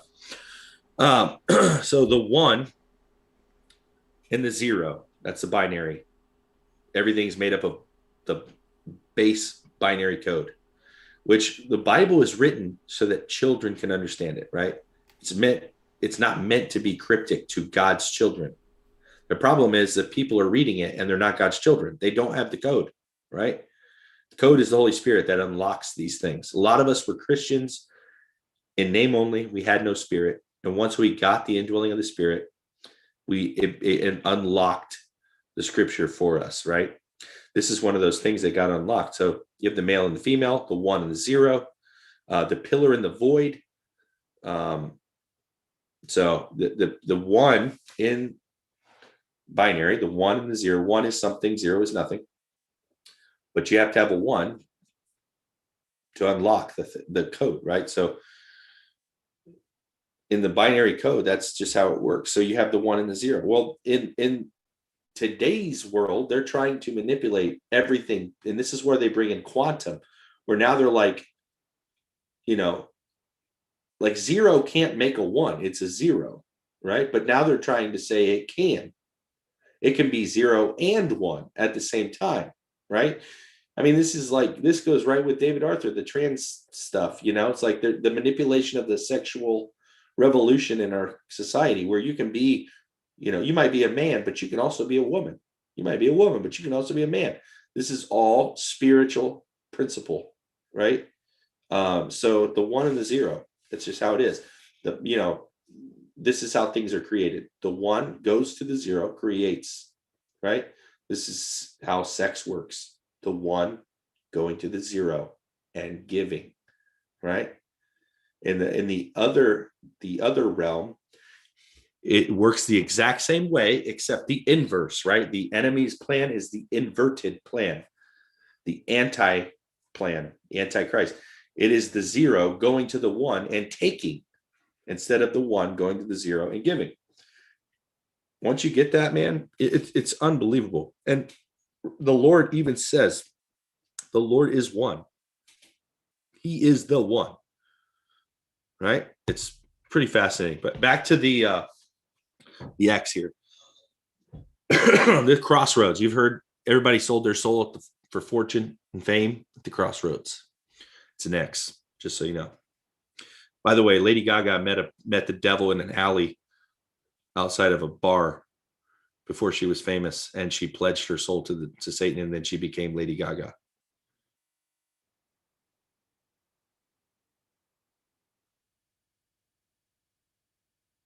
Oh, that's how it always happens that way. You hear about Joe Biden and how almost all of his family died. I mean, his wife and his son, I think his wife and his son, when he first got into politics, they died. And then Hunter died, or not Hunter, the other one, Bo, died. And actually the cover up there, oh man, it gets so deep with that guy. No. Does it? That's pretty fascinating. Well, yeah, absolutely. The cult has power and it absolutely works and it's real for sure. X-Files, circle with the X, right? Study of the paranormal. X-Men, right? And then Walt Disney now owns the Marvel stuff. And Walt Disney's slogan, which secreted in their logo, looks like a dome over a kingdom. And it said, and their slogan is capture your imagination. Well, the scripture says, take captive your imagination and make it submit to Christ, right? To the authority of Christ. Well, Thelema would say, take captive your imagination and create your reality, or create your, whatever, anything. That's what it's all about. So, yeah, I don't have to tell you guys about Disney or any of that stuff. We're pretty much good and go. Apparently, I was muted again when I said that. Oh my!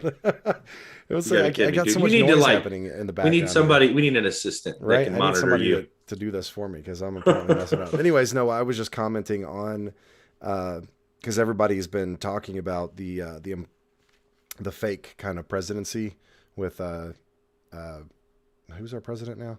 Biden. Yeah, Joe Biden. But so, and somebody had found, and you look through the Illuminati card game, there was one called the Imposter, and it looks like Joe Biden, and it has the same like kind of weird neck thing. I just think I'm huge, guys. I'm huge into and I give a lot of credit to secular prophets because they're getting their information. They listen more to the demons that are trying to plot things out than Christians listen to God. So secular. Sometimes they don't know. Yeah. Sometimes Christians don't know who they're listening to either, though. Well, it's why we see a lot of this stuff is because this is demonically inspired, guys. The whole muse aspect of like, if you look at artistry and music, even the term music has muse in it. And to have a muse is to be inspired by something else. And it's funny that we use the term muse in music, right? Mm-hmm. So I believe in everything that I've studied with being, a DJ and listening to all this music and knowing all of this stuff about frequency and sound. This stuff is definitely demonically inspired.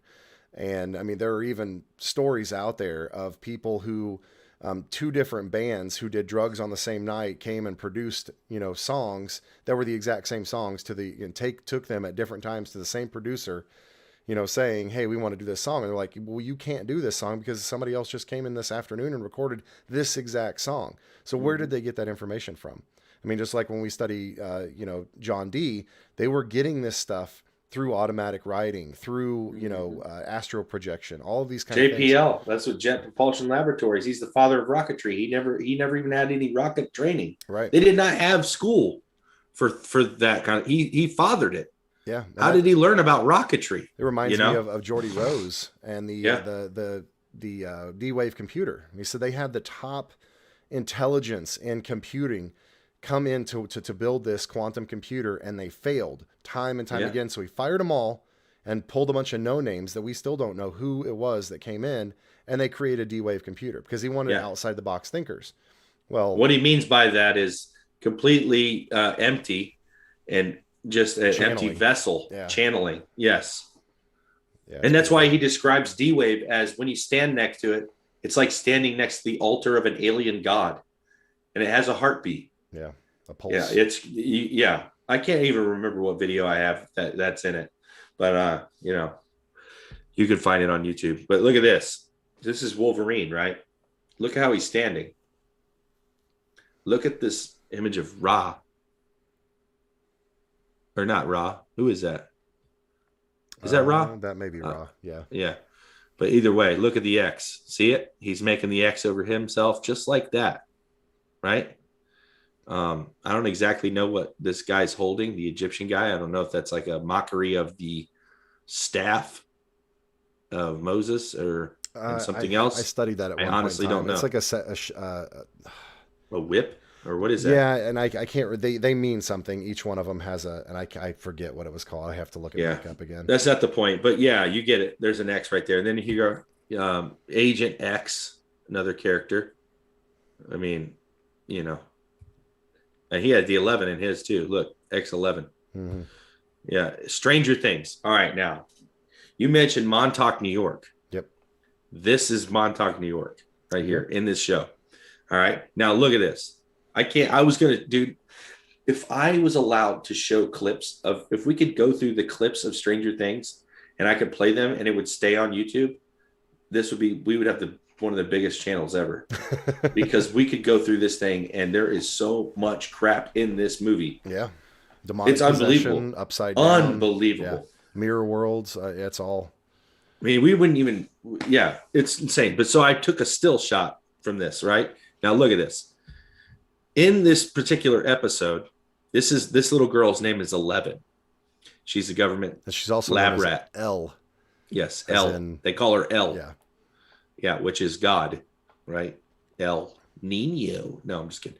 But anyways, Well, actually, so the term El, just the term El is actually a Canaanite deity that's above all of the other gods. Mhm. So when we get Elohim, the term Elohim, we're actually borrowing, because you have to think that the Abrahamic religion came after the Canaanites were already in control of the land. So they had an idea of who the God above gods was, and they called him El. And so Elohim is also implying that these are, the word Elohim is not implying a particular being, but where they're located, that they're divine. So this is the whole like divine council thing. And then Elohim above Elohims is Yod-Heh Vav-Heh Yahweh, right? Or Yahuwah, however you guys want to say it. But yeah, so El though is denoting a superior, supreme being or a divine council member. So it's interesting. And this girl is a victim of ritual abuse. Okay. And she's a channel. She has powers, mind powers. She can go straight to the astral plane. You see this upside down triangle here, right? As above, so below type of thing you got going on there. A lot of it, as above. So below. Oh yeah. But look at this. So look, okay. She's sitting, she's doing this astral projection. So one of their friends in this episode gets kidnapped or gets taken, right? And they're trying to figure out where he went, where he's at. So she sits down, they open this cooler door, and there's waffles behind it. The waffle shape, the hive, the beehive, okay? That's what I believe that's what they're trying to say with that, the beehive, the hive mind. And literally, okay, she's wearing the bandana. She blindfolds herself, right? It's got 6 stars visible, the number of man, okay? That's not coincidence. That's there for a reason. You see this in a lot of movies when there's stuff going on. You'll see like in the next clip that I'm going to show you. They're upside down through their pentagrams and stuff. Yes, they are. Yeah, that's a trick of the fold, right? And the next one I'm going to show you, there's a guy wearing a 6 t-shirt. They're doing a ritual. He's wearing a t-shirt with the number 6 on it. They always put this crap in there. Okay, now look. Aaron, do you see something in there that I haven't mentioned yet? I see the Jesus pose that she's standing in, the one foot and then the X across her chest. The X across her chest, okay? In the whole episode, they're overalls. In this scene, they're X'd across her chest. Yeah, that's interesting. Coincidence. She needed her clothes to be tighter at this moment, so she had to cross it up. You know what I'm saying? It's just, dude, this show is crazy, bro. Yeah. Oh yeah, there's a lot more to that. When she astro projects, she goes to a dark place that she literally walks. Well, it's not water; it's black goo. But she's walking in it, and it appears to be like wet. Yeah, it's black. It's an abyss, like a black abyss. Yeah, and there's wet floor of some kind, right? Yeah, and it is like a black goo. Pretty interesting. All right, SpaceX, right? Another X. Elon Musk. Everybody loves Elon Musk right now because they're like, oh, Elon Musk he's hating on the Democrats, right? Elon Musk is not a good guy. He's another guy into the occult, raised up into technology for such a time as this. In Reality Distortion Effect, there is an episode where I talk about this guy, and I talk about what's the other guy? Who's the guy that's in prison? WikiLeaks. Oh, Assange. Yes, Julian Assange. Julian Assange was raised as a child in a cult called the Family, where they literally, it's a weird thing, but they pretty much, these kids are told that they are being preserved, taken out of the world, preserved and trained up into technology fields where one day they will be made to sit at a high spot where they will re-educate the world. And then you have this guy, seems to be about the same thing. And if you've ever seen his mom, you ever looked up Elon Musk's mom? No. She's a really, really good-looking, ridiculously good-looking woman. And she's like a vampire, bro. She's like 70 or something, maybe older than that. And she does not look 70. Yeah, I don't know how much you've looked into everything with. If everybody remembers Johnny Depp and his ex-wife, they just went through a huge court battle over abuse. There was slander. I think it's Amber Heard. They were slandering each other back and forth. There was a lot of domestic violence and everything. A lot of that stemmed, if I remember correctly, I'm pretty sure, it stemmed from some issues she was having with Elon Musk. there were a lot of texts and stuff that were going out about her having a threesome with his current girlfriend or whoever he was with, and Amber Heard, and this is what kind of stemmed a lot of the jealousy and stuff, as she was friends with Elon Musk. So yeah, there's definitely understanding anything about Johnny Depp and who he's Johnny tied Depp to with the Church of Satan, with and the West Memphis Three, and Amber Heard's come out and said that I can't remember the interview, but she said when she was coming up as through Disney that she was sexually abused. If I remember correctly. She's definitely a victim of that. I knew that. Yeah. And I can't remember. There was something else I was going to say about Johnny Depp. He's not in this at all. But anyways, we'll go back to SpaceX, right? The guy that put a car in space. Anyways, SpaceX, there's an X, right? But did you know that before Elon Musk had SpaceX, he had X.com? And X.com is now, it was bought, or it merged with Confinity, and they changed the name to PayPal. Interesting, huh? He's also went to Pennsylvania, University of Pennsylvania, which back to Pennsylvania. Yeah, Philadelphia. Oops. Yes, Philadelphia, the Hellfire Club. All right, here we go. Founded by this guy, Benjamin Franklin. And like we said before, most of the history that you're taught is wrong. And all you have to do is literally look for yourself. Lots of people are like, oh, he's this, this, and this. That might be true. But if you Google him and look into his background, or maybe get a book, I don't know if people do that anymore.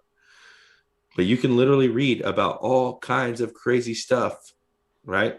So Benjamin Franklin was a serial killer and a necromancer. Yeah, and a lot of the things that's applied to him, like the kite and the key, those are Masonic symbols. It's all about magic and stuff like that. It may not even be real. Yeah, well, he definitely didn't fly a kite into the sky and get it struck by lightning. That was all that's what he was performing was their rituals. Right, and that was. And here we go.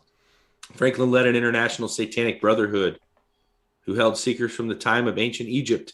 The brotherhood included the Chancellor of the Exchequer and the members of the House of Lords, who raped and murdered victims in underground caves in Buckinghamshire and at pubs in the city of London, known as the Hellfire Club. And the Hellfire Club is here. And another video, that same video where I was talking about earlier, the prophecy one, the prophetic destiny of America one, it's called Valkyrie, right? Something about Valkyrie. Literally, there's people. What is his name? Jake Tapper. Okay, if you know anything about modern politics right now, Jake Tapper, not a good guy, but he's a political analyst, writer. He's very high up in there. He's always on like Fox News or whatever, all these other places. He's also, I believe Tapper was listed in the Pizzagate drops as attending the ping pong pizza place and loving it. But he just wrote a book recently on the Hellfire Club. And he said he's telling the real history story. And he literally goes in and he's telling you, I have an interview with him on there, a little clip of it. And he's talking about Ben Franklin. But he kind of downplays the Hellfire Club. He says it's a theater club where they perform mock rituals. That sounds familiar, right? They all say mock rituals. Even Marina Abramovich, the witch, right, that does the spirit cooking, she says that when you do magic in person, like in a room, it is art. When you do it behind closed doors, it's ritual. Yeah. Okay. Well, when do we as Christians mock do any sin? Right. Well, I didn't really sleep with her. I just mock slept with her. Right. Like, you know what I'm saying? Yeah, like for sure. you can't mock sin, guys. Like you're going to do it or you don't. Even Jesus goes as far as say thinking about certain things is like doing them, because in your heart you already did those things. So yeah. Well, they just willed themselves to do them and then undo them, and then they think they're good. In 1952, Wernher von Braun, the founder of NASA, right, ex-Nazi paperclip scientist, the one that wrote a book called Project Mars, right? Which imagined that human colonists on Mars would be led by a person called Elon. Weird. Science fiction stuff that ends up being true. Yeah, You know what I'm saying? The whole Baron von Trump and the last president and all that stuff. Yeah, exactly. It's crazy. Bro. Where are they getting all this stuff from? I don't know. Maybe demons. Anyways, Werner von Braun, from Nazis to NASA, right? This is a well-known fact. You can look this guy up. Developed the V2 rocket. It was first made in Fort Bliss, Texas. Also, interesting fun fact, not in here, Fort Bliss, Texas. You ever heard of Tyler? Yep.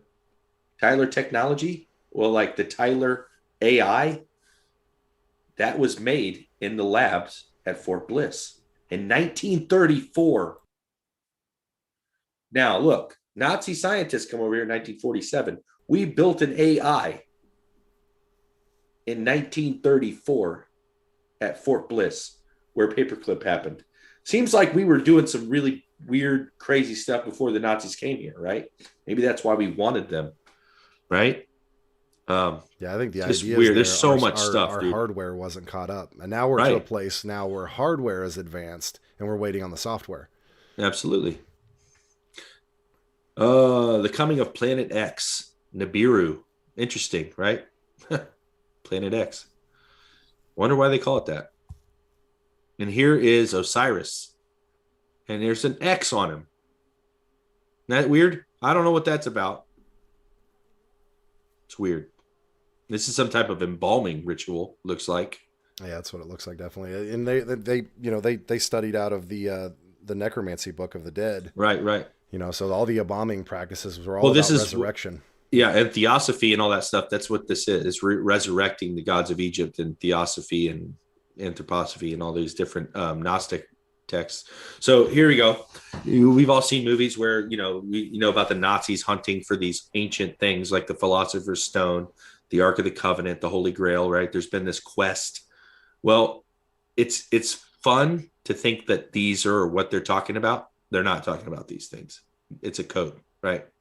Like I said before, the Holy Grail, it's the search to control time and space, operating outside time and space, time travel. That's what when they say Holy Grail, that's what they mean. They don't mean a freaking chalice cup that Jesus drank from or something stupid, right? That's correct too with the Philosopher's Stone. I've done a lot of research on the Philosopher's Stone. So in alchemy, there's a law called equivalent exchange, where you can't create something out of nothing. That's the scientific law that there has to be one and the zero. I just said that. The one and the zero. You have to have the one, or you can't have can't have the one from the zero. And so the search for the Philosopher's Stone was the compound of the Philosopher's Stone was to make in alchemy, like John Dee and those guys, they were big into this, where they were trying to create gold out of lesser materials. We know with studying of the periodic elements and stuff that there's not the structure, the DNA structure of the compounds to create something from nothing. But that's what the Philosopher's Stone, they believed if they had the Philosopher's Stone as part of the ingredient, or as part of the construction materials of this, they could turn something from nothing into something. So that's kind of where we get the Big Bang idea from too, is actually from the Philosopher's Stone ideology. Dude, do you know Daft Punk? Mm-hmm. Did you see they broke up? No, I didn't know that. Listen, they separated. They parted ways, but they have a new video. And it literally shows them walking together. And one's got a silver helmet. One's got a gold helmet. They're walking, and then all of a sudden they split. And then the gold one keeps going, and he turns around and looks back and then sets a charge and blows up the other one. But literally it shows the gold helmet blowing up the silver helmet. Huh. It's a really weird thing. Interesting. Yeah. It is very weird. And apparently they're broke up now. So wow, my life's over. That was my soundtrack, but I'm just kidding, guys. Anyways, so the Ark of the Covenant, I think this is cool. The Ark of the Covenant, which the Lord himself instructed Moses to construct, one of the most iconic symbols in biblical history, demonstrates the fact that God Almighty, the maker of heaven and earth, chose to dwell among his chosen people. The Ark of the Lord, containing the gold jar of manna, Aaron's staff, and the stone tablets of the covenant. The Ark hearkens the believer with the confidence that we now have access into the presence of God, once reserved for the high priest alone through the sacrifice of Yeshua. And I think it's weird. I I was listening, like there's a lot of people that think the Ark of the Covenant was some type of energy weapon. And you can listen to them talk all day on this, man. They literally think that it's some kind of anti-gravity electric universe weapon system. And they try to like solve the riddle of like, they're saying the technology from the Atlanteans and stuff, and it somehow got to the Jews and they used it, and now it's lost, and it's insane stuff they talk about. But yeah, I've heard that the original source for, you know, the Ark or whatever was what powered the Egyptian Great Pyramid. I've heard a lot of really cool things. They use that as an energy source, but yeah, it definitely had the potential to be a weapon of mass destruction for sure with what it could do. So here we go. This is I was going to show you the control over time and space. That's really what this is all about, guys. Mandela effect, all these different things. They're trying to control us, right? They want control of the timeline. I mean, that's what Looking Glass is about. All that stuff, right? And here's the X. I'm telling you that the chalice is a stylized hourglass, Holy Grail. Then you have the Infinity logo, the 1111, right? This is a Scientology book, 88008. It's got the Infinity logo there, the serpent eating his tail. It means eternal life to them. All right, now this is the next clip, and there is no audio to this, but I'm going to play it and we'll talk through it because it's freaking. This is a movie called R.I.P.D. You ever see this movie? Aaron? Oh yeah, yep. All right. So this movie, I'm going to show you some symbology here. This movie, they're going up there we go, the spiral, the sacred spiral, right? Up to the top floor. There's a monolith on the roof with a hole in it in the shape of an X. This guy's got a head wound. He's going to kill this girl as a ritual. The guy's wearing a number 6 on his shirt. See him right here? This weird mutant. Yep. They're going to put this X into the monolith, the missing piece, which is the X, kill this girl, and open a portal to bring back the dead. Man, it freaking sounds real. You know what I'm saying? It does. That's insane. very, very revelation-y. I mean, and if you think about how your imagination has power, you know, like they're trying to say that we watch Star Trek and that's how we created cell phones, right? They literally are putting, this is a projection. They put it into your mind and then you go create it, right? That's the thing. They want you to create. Well, that's the interesting thing about the enemy is Satan was not created as a being who can create. God created man in the image of the creator of all things. So we have the power to create all. And Satan doesn't come up with anything new. That's again goes back to the occult. The things that they use and twist for the occult were the things that the angels, the fallen angels, the watchers, knew of heaven. And it says in the Enochian text, they knew very little, but they taught those things to man. The pharmakia, the cutting of roots, the how to create steel, and all of these things. And then, so what they've done from that point is teach man what they know of the occult and what their forefathers. Look, her blood is dripping into that. I see that. Yeah. It's like, that's crazy. And it's opening the portal. That's crazy. Literally, man. I'm telling you, bro, this is some sick stuff, and it's real. And how many movies? So, I mean, I can think of at least 5 or 6 major blockbuster movies over the last 10 years that opened a dang portal over New York City. Transformers. The 6-pointed star opened it, right? Did you see that? It was a little bit stylized, but well, and that's the whole thing with the 6-pointed star. It is as above, so below. Yeah, and it is that, but it is a very powerful magical sigil. Yes, and most that's why I never understood why the Jewish people took that symbolism that was used as a curse to mark them and use that as a national symbol, which it is not the Star of David. No, that is a look at this here too. I wanted to point this out real quick. So Kevin Bacon is the villain, right? Kevin Bacon. When you watch Reality Distortion Effect, you'll realize Kevin Bacon is a super occult guy. Right? Well, it's also not Ryan. Kevin Bacon, but Francis Bacon. Yeah, right. Yeah. But then that's Ryan Reynolds. Yeah, that's the same family line as Nathan Reynolds, right? Yeah, another bloodline. So the bloodline guy is the savior character in this. But yeah, there's her blood dripping on the floor. It's actually being drawn into it. And the Masonic, there it is. The Masonic guy is the one that's opening the portal. Yeah. Yes, and So, man, it's Chance just crazy, said this bro. is a resurrection of Nimrod, which I absolutely Exactly. That's why I agree. mentioned the head wound. Dude. I absolutely agree. That's the one thing, the Antichrist, the beast that has the multiple horns and stuff like that, that is something that is not talked about enough. It is the resurrection of Nimrod. That's what this has all been about, because Nimrod became a Nephilim. He became an unresurrectable spirit. And he has been the Antichrist spirit throughout history. I think that's absolutely correct. Yep. So here we go. Transhumanism. Transhumanism is an international philosophical movement that advocates for the transformation of the human condition by developing and making widely available sophisticated technologies to greatly enhance the human intellect and physiology. Alchemical transformation of iron and clay. This is their logo with the, I put a little, it's the T within the circle. So another sigil, but I put this like, you know, I forget what that guy's called. What's he called? Here. You know what that guy's called? That's the Vitruvian Man. Yeah, it's the depiction Vitruvian of Man by Michelangelo. Yeah, I put that in there because that's really what this is all about. But that's not their logo. What am I doing here? Okay, Neuralink, Elon Musk, right? This is the guy. So with artificial intelligence, we are summoning the demon. That's what he said. And then he says also, we're going to have to the choice of either being left behind or being effectively useless, like a pet, like a house cat or something, he says. Or we have to eventually figure out some kind of way to be symbiotic and merge with AI. Okay, sounds really good.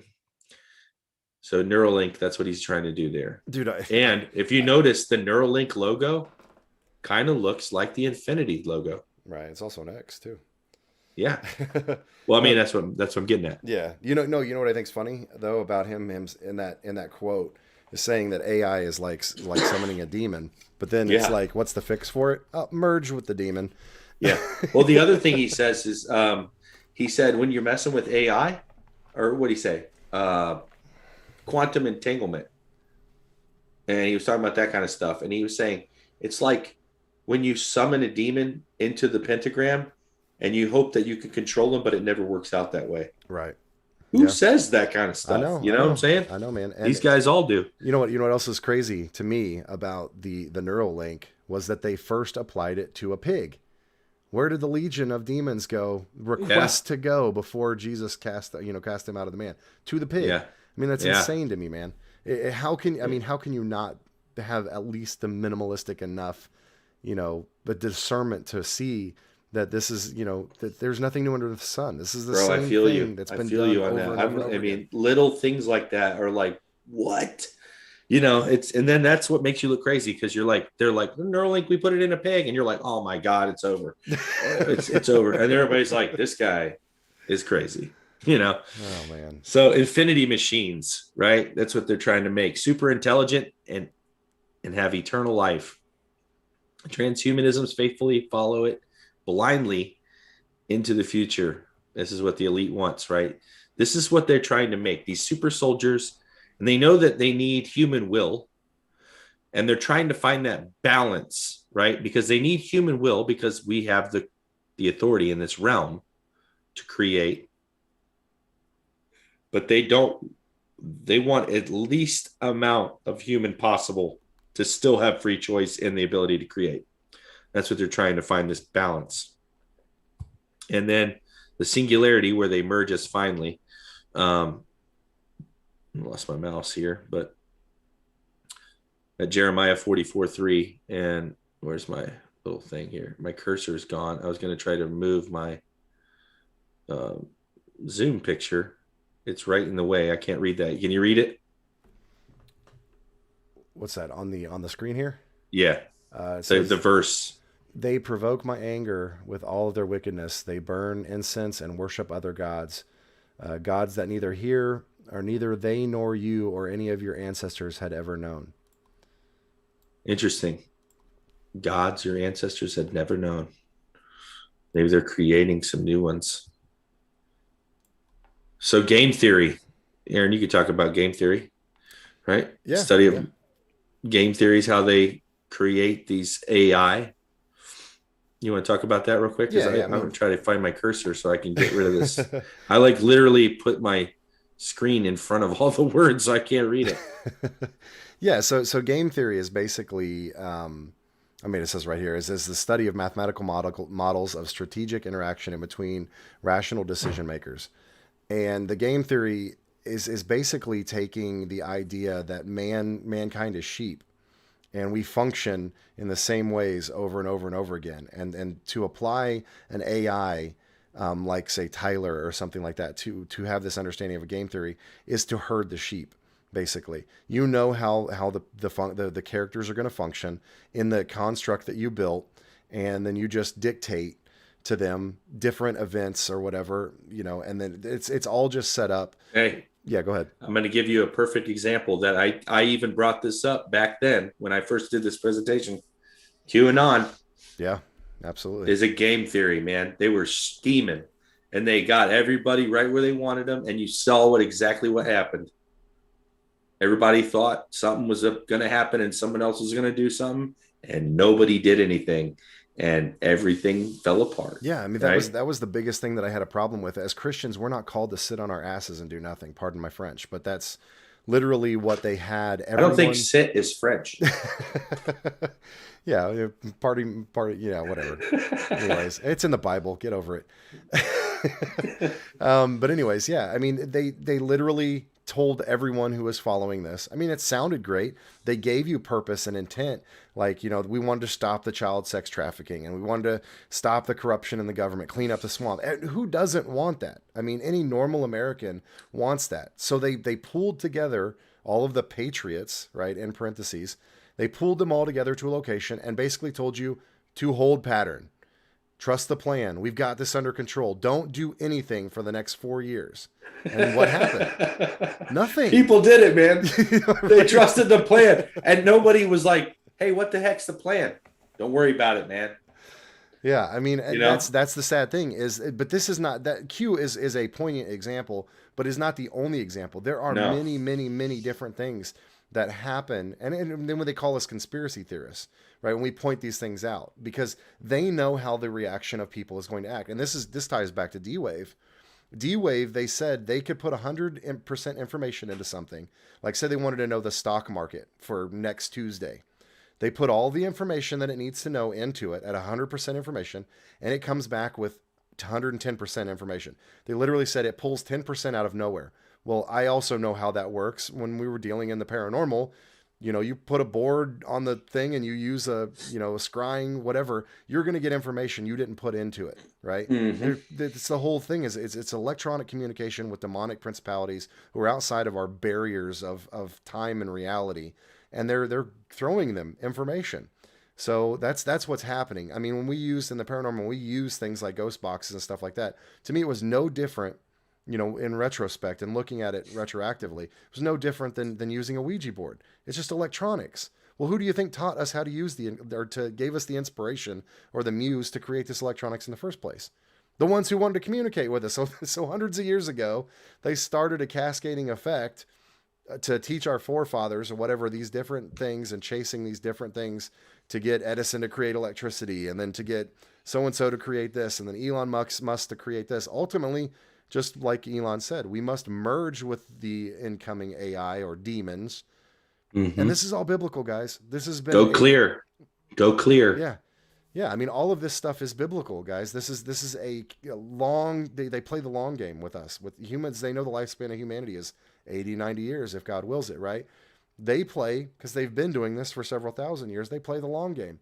So it's crazy. But the game theory is just a way that humans can function in an environment and track the bigger picture of the sheep nature of mankind. I mean, does that pretty much sum it up? Yeah. Good job. All right. You're going to like this one too. This is a cool one. The Red Queen. Right from, what's this from? Resident Evil. Resident Evil. Kind of a fun name. It's funny when it's, so this is from the lab shirt. Yeah. Well, yeah. So if you did, then we'd be able to show the picture because it's kind of blurry down here. The Umbrella Corporation, which is so hilarious because 2020, Wuhan, Raccoon City. Yeah. That's all tied to, yeah. Dude, the Umbrella, it's literally a stylized X is their logo. Oh, man. And that's supposedly where the COVID virus came from, right? And, I think there was like what was it, an acronym or something? Not an acronym. What's it called? What's that? Yeah, it is an acronym for Raccoon City, Wuhan, China, or something. Yeah, there was some COVID-19 or it was something weird. Yeah, that tied to, and they had the logo. They had the logo on the facility hat, which is ridiculous. It was just green and not red. Yeah, but it was the Umbrella Labs. Yeah, it's seriously messed up. I mean, you got to ask yourself at some point, which one came first, the chicken or the egg? Right. Like, did somebody watch Resident Evil and go, you know what, we're going to start a laboratory that delves in deadly viruses, and we're going to use the same logo that I saw in Resident Evil. Which came first, guys? Like, the guy's like, hey, I just realized we're literally doing exactly what they did in this movie. We might want to change our logo. Yeah. Right. The one of the seven angels who had the seven bowls came and said to me, come, I will show you the judgment upon the great whore who was seated in many waters, with whom the kings of the earth have committed their fornications, and with the wine of those fornications and inhabitants of the earth have become drunk. Now, I believe technology is the wine of the fornication. Like, not all technology is bad, but this type of technology, this esoteric wisdom, this is the wine that they've become drunk on, right? But I just think it's funny. Argument for oil as well, because we control the whole world through the oils of the earth, which, in my personal belief, and this kind of goes back to a lot of my studies in genetics and Genesis, I believe that the oil is not from dinosaurs, but this is from the bodies of the fallen angels, and it's black goo. So this whole thing with the Nephilim and stuff like that, they're dead bodies, these giants that lived all over the earth. I believe that the oil that we were, like Rob Skiba said, we went from from horse and buggy to planes, trains, and automobiles in 60 years from learning this information from the fallen angels, using, and this is my add to it, using their blood, their black blood, their black goo to power these engines. I mean, it's just crazy. Yeah. And I'm not saying it's pure because we refine it and do all that stuff, but maybe like the pure source of it, the actual thick stuff, But, I mean, you look at all the symbolism and everything about the black goo, the tar pits, all of this stuff, right? They say it comes from dinosaurs. Right. Well, there's not enough dinosaur bodies all over the earth to cover the oil consumption that we do every single day. Right. It would be stupid to think that it's just that. It would have to be all plant material, everything like that. But we can't reproduce that. So to me, it's something extra and above and beyond. And that would be the combination of angel human hybrid that were giants, 40 L's tall, taller than cedar trees, dropping dead all over the place, pre-flood. I mean, to me, that sounds a lot more. And when you look at what it's the genetics about becoming a Rephaim, becoming a Nephilim, right, is about their blood. When this is all tied together, you're talking about this black goo. I mean, watch things like the movie Venom or pretty much anything. I mean, we were just talking about Stranger Things. It has black goo in this place. This is black goo pre all of technology that we have today. It was oil, right? That's the only other time we've seen it in history. And then now it's becoming this DNA getting into people like in Venom and them turning into another being. I don't know how many movies I've seen, horror movies and stuff that they're. Hey, that's in Stranger Things. Yeah. I mean, think about all the movies, though, when somebody gets cursed or whatever, they're puking up black stuff or their eyes turn black. I mean, it's all over the place. Black-eyed kids. Yeah, so here you go. Under contract, right? We all signed the contract on the X. Now, I don't know if you've ever thought of that, but I did. Yeah. Then here, this is something interesting. Oops. There we go. So the Veterans Memorial, which is interesting. We talked about the blood of the veterans being used for ritual. This is a Veterans Memorial. This is a special sculpture thing that was made for Veterans Day, and it's in Arizona. And one day a year on the 11/11, so November 11th at 11:11 a.m., which remember we said the 11:11 is the gateway, right? The infinity. The light comes through this thing. I'm telling you, for 1 minute every year.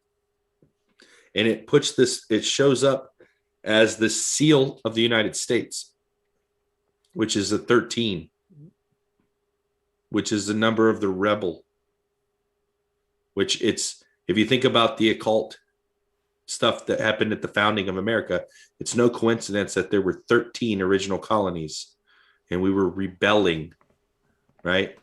I mean, come on, guys. This is crazy stuff, right? In that sigil alone, the stars make up the six-pointed star. Yep. I mean, there's different symbology about the olive branch and the arrows. How many feathers there are, how many bars there are. There's so much that's tied into that. Right. Even the tail feathers. I think it was like 7 or something. Yeah. So, like, well, for example, we look at this, and most people will look at this and be like, "That's the eagle," and they don't care about the other stuff. They're just like, "Oh, it's America." And the occultist, this absolutely means so much more. And this is a ritual right here. So here's if you never heard of Astana. Yeah, this place is crazy. Astana is the capital of Kazakhstan. The capital of the New World Order. Yes. It is a UN planned city. So a UN capital city. This is a smart city. Okay. Kazakhstan. Anybody know where the hell that is? Yeah, that's where what's his name comes from. It's where Borat. SpaceX launches are, bro. That's where Borat Did you know that? Yeah, no, well, I didn't know that. Yeah, SpaceX launches their rockets from Kazakhstan. All right. That's the other place. I like the besides Gold here. Phoenix here. If you guys don't know. Yeah, that's the Gold Phoenix. There's a pyramid, right? And then if you look at this city, right, this is legit, dude. So Kazakhstan's like a third world country. And then this, and it's only been built in the last 20 years. But check this out. This is it. Look at this thing. This is a Masonic drawing board. They literally laid out the entire city as a Masonic drawing board. And I'll show you here in a minute. You see over there on the right, though, they have a temple. That's a Greek, like a Grecian temple over there. So dedicated to the Greek gods. Pay attention to these channel markers, right? The sidewalks and the little half circles and stuff. This is literally a ritual table. Mm-hmm. Okay. So it's not a fancy garden. Oh, I must have missed some pictures here. No, I must not have shown you any. I'm missing a picture or something. Yeah. Well, just anyways. Google it. Yeah. Let me Google it. Kyrgyzstan or. No, it's here. I'll back out and then I'll Google it. Because I don't know what's going to come up when you Google stuff anymore. Yeah, I know, crazy. Right? But yeah, let me show you some Kazakhstan stuff, dude. They got some insane stuff. Let me see. They're going to have like a pyramid with the all-seeing eye and the layout. Oh, of yeah. the roads. Yeah. Yes. Astana. Yeah, they got some insane stuff. Janet in the chat said, why would they have 9/11 as an emergency number? Because they were kind of talking about 9/11 is the time frame around where Jesus most likely would have been born, having a sacrifice on there. But yeah, I don't know. That's an interesting thing because the 9/11. All right, so let me go back here. We'll go back into the screen share because the 9/11 is an 11. So when you add through the occult, 911 is 11. So 9 plus 1 plus 1. All right, now check this out. All right. You see that? That's just one picture there. But that's the two pillars, Joachim and Boaz. Mm-hmm. Right here's the water. There's the dome in the center, or the the female aspect of it. You have this here. Now I have a picture. I don't know why it's not. I don't know what happened to it. Eye, right? On the aerial. This is what is it? I thought that was the surrounding of it is the eye. Because there's literally in the layout for the place is like a pyramid with an all-seeing eye at the top of it. Yeah, for sure. Yeah, you'll see it. I think I just haven't found it yet. But this is a fertility thing here. An obelisk, yeah. well, this like long thing with the egg on top, So let's see here. Let me go back out of this one so I can figure out where I'm at here.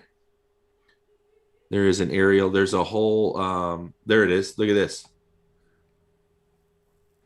That's a phoenix. Yeah. Okay.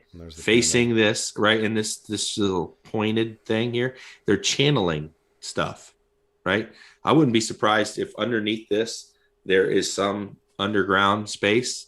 And this is literally an energy weapon place. Like, you know what I'm talking about? Mm-hmm. Like they're literally focusing this energy on the pyramids. Like if you look at DC and Philadelphia and all these other places that are like this, the angles and everything of how they've laid out their city, it has a focus point. Okay. And they're all lined up somehow mysteriously perfectly correct with megalithic structures and astronomical stuff, going on. Yeah, see, and that actually, that picture that you're just showing right there reminds me of a sextant too. Like how yeah, look, here you go. Where you navigate by the stars. Hear that?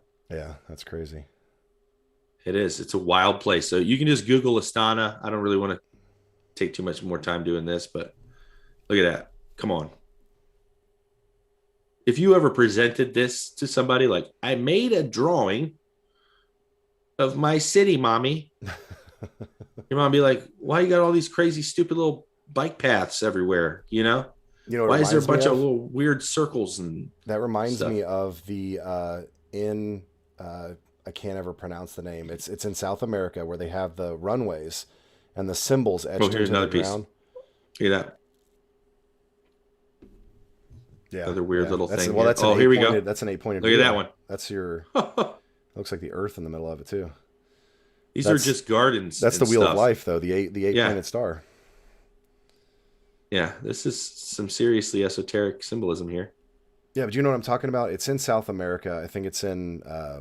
Man, if anybody's in the chat, you guys know what I'm talking about. They're the Aztec Indians or whoever the native people. I think it's in Peru, where they have the lines, Nazca lines. That's what it is. Yeah, Nazca lines. Yeah, that's what it reminds me of. They have birds and aliens and all kinds of stuff etched into the sides of these mountains. These things are massive. You have to fly over them with a plane to see them. But that's what that reminds me of.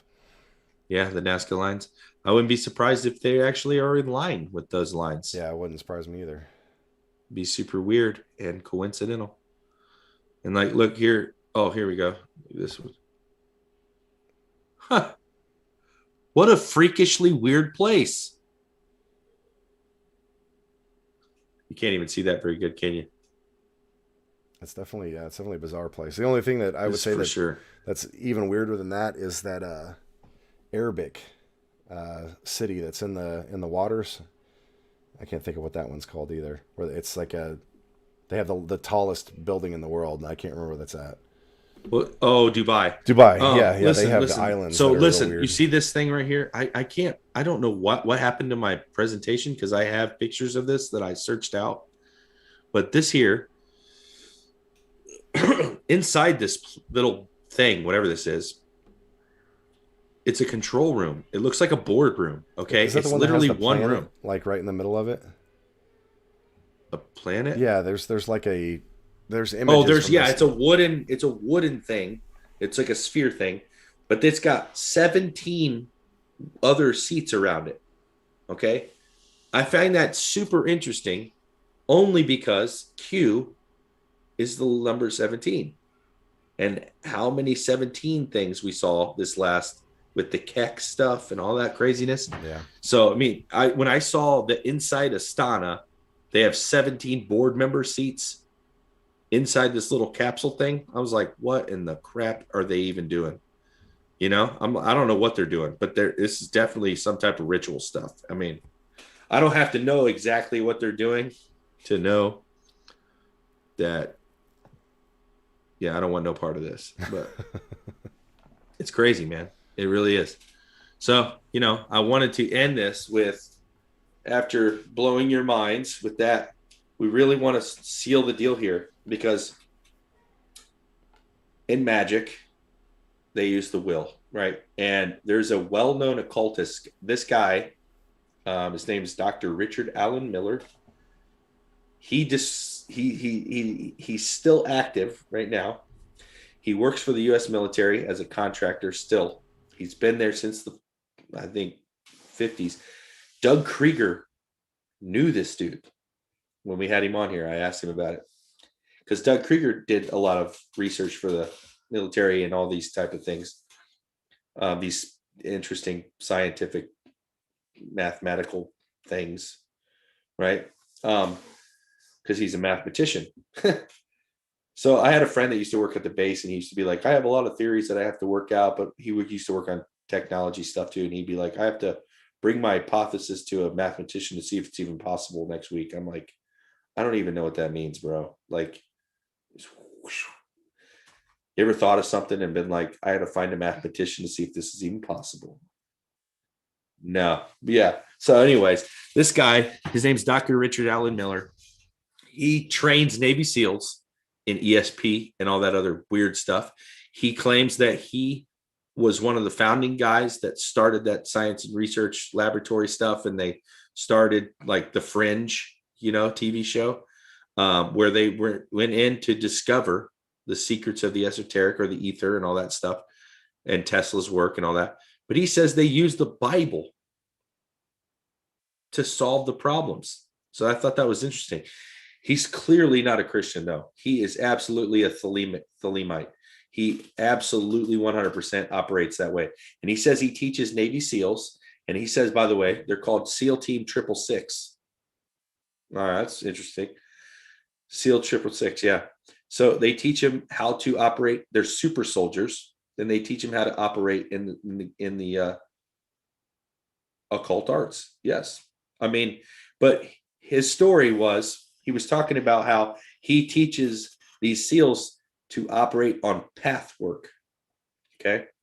Well, I was listening to this guy and I'm like, man, that's interesting. I mean, I know the occult calls it path work, but we see that and we're like, oh, that's witchcraft, right? Well, the Bible actually calls what we're supposed to be doing path work. And it refers to it as the narrow path, right? So you have the dark path or the wide, path. I don't know if they call it wide path. It sounds kind of stupid. Just call it path work, right? But ours is narrow path, right? So I thought that was interesting correlation there. And then he describes this. He says, how do you describe path work? And he said, path work, if I'm operating in, he says, when you're operating fully with like in the mindset of path, like we get rid of everything else, you're 100% focused on the path. It's called being possessed. Oh, it's like, you got to be kidding me. You know what I'm saying? Like, these people are so creative. Exactly. And then he says, here's how it looks when you're operating in path.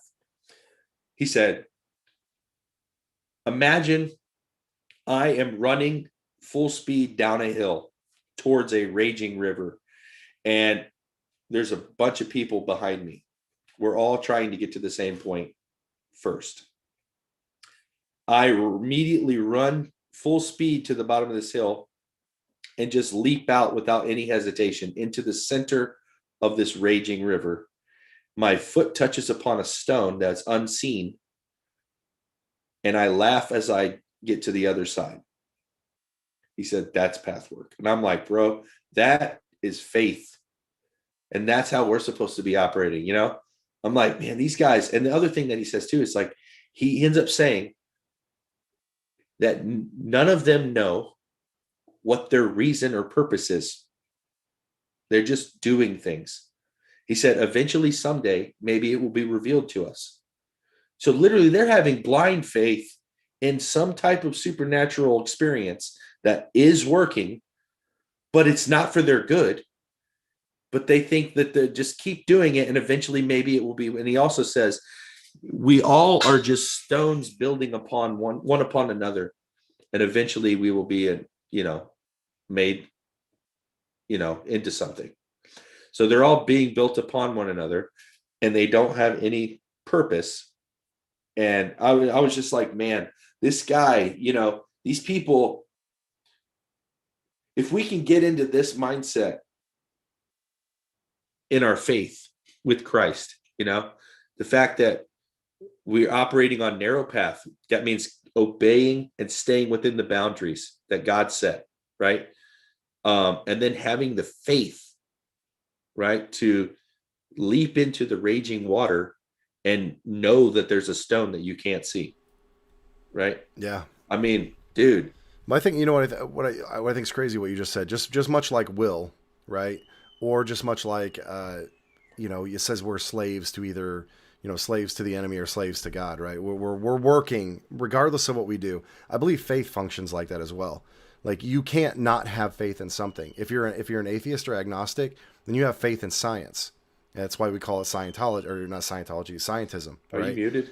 No, I'm not muted. No, I just haven't said anything. No, somebody wrote Aaron is muted. Oh yeah, no, I'm hot. So. Are they messing with you again? Yeah, probably. But so you have to put faith in something, whether it be yourself, the enemy, in science, in whatever. You put your faith in something. Whatever you're stepping out in every day is what you put your faith in. This is kind of like I pointed out, like the first thing that people do in the morning tends to lend credence to their God. Right? If you have to get up in the morning and have coffee, you have to get up in the morning and have some caffeine, you've got an addiction, right?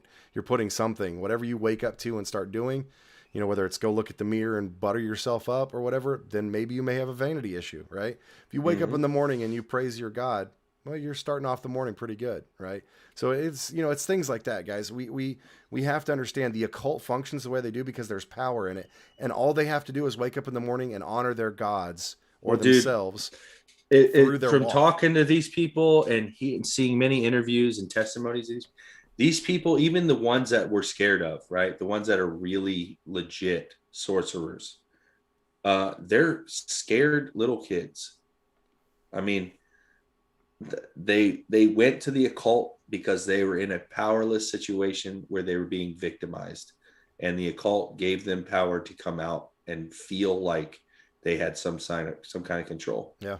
And really, that could have been Christ if we were there doing it, And the other thing I think is awesome is one of these guys, Michael Aquino, actually, he's another occult guy, the Temple of Set and all that stuff. He said you can, when you're talking path work, you can only go. He said you can only go as high as your master has gone. So in the levels that you're at, the person that's your mentor is your master. You can only go as high as your master is gone. And I thought, man, our master literally rose from the dead and conquered death. You know what I'm saying? Like, why in the world? As high as you can go. No joke. Yeah, I know. He's the limbo master. Well, that's why there's so many people that lean towards the occult and find power in the occult, in the paranormal, in yoga, and everything like that. There is truth to those things, and they're and that's why I say about a lot of things the occult. It's a slippery slope, and it's a weird road to talk about this because I don't want to justify use of the occult materials or justify symbolism or anything like that, because that's what the occult does. They take things that were of God and they twist them to use them for the glorification of self or of fallen angels. So you can't really.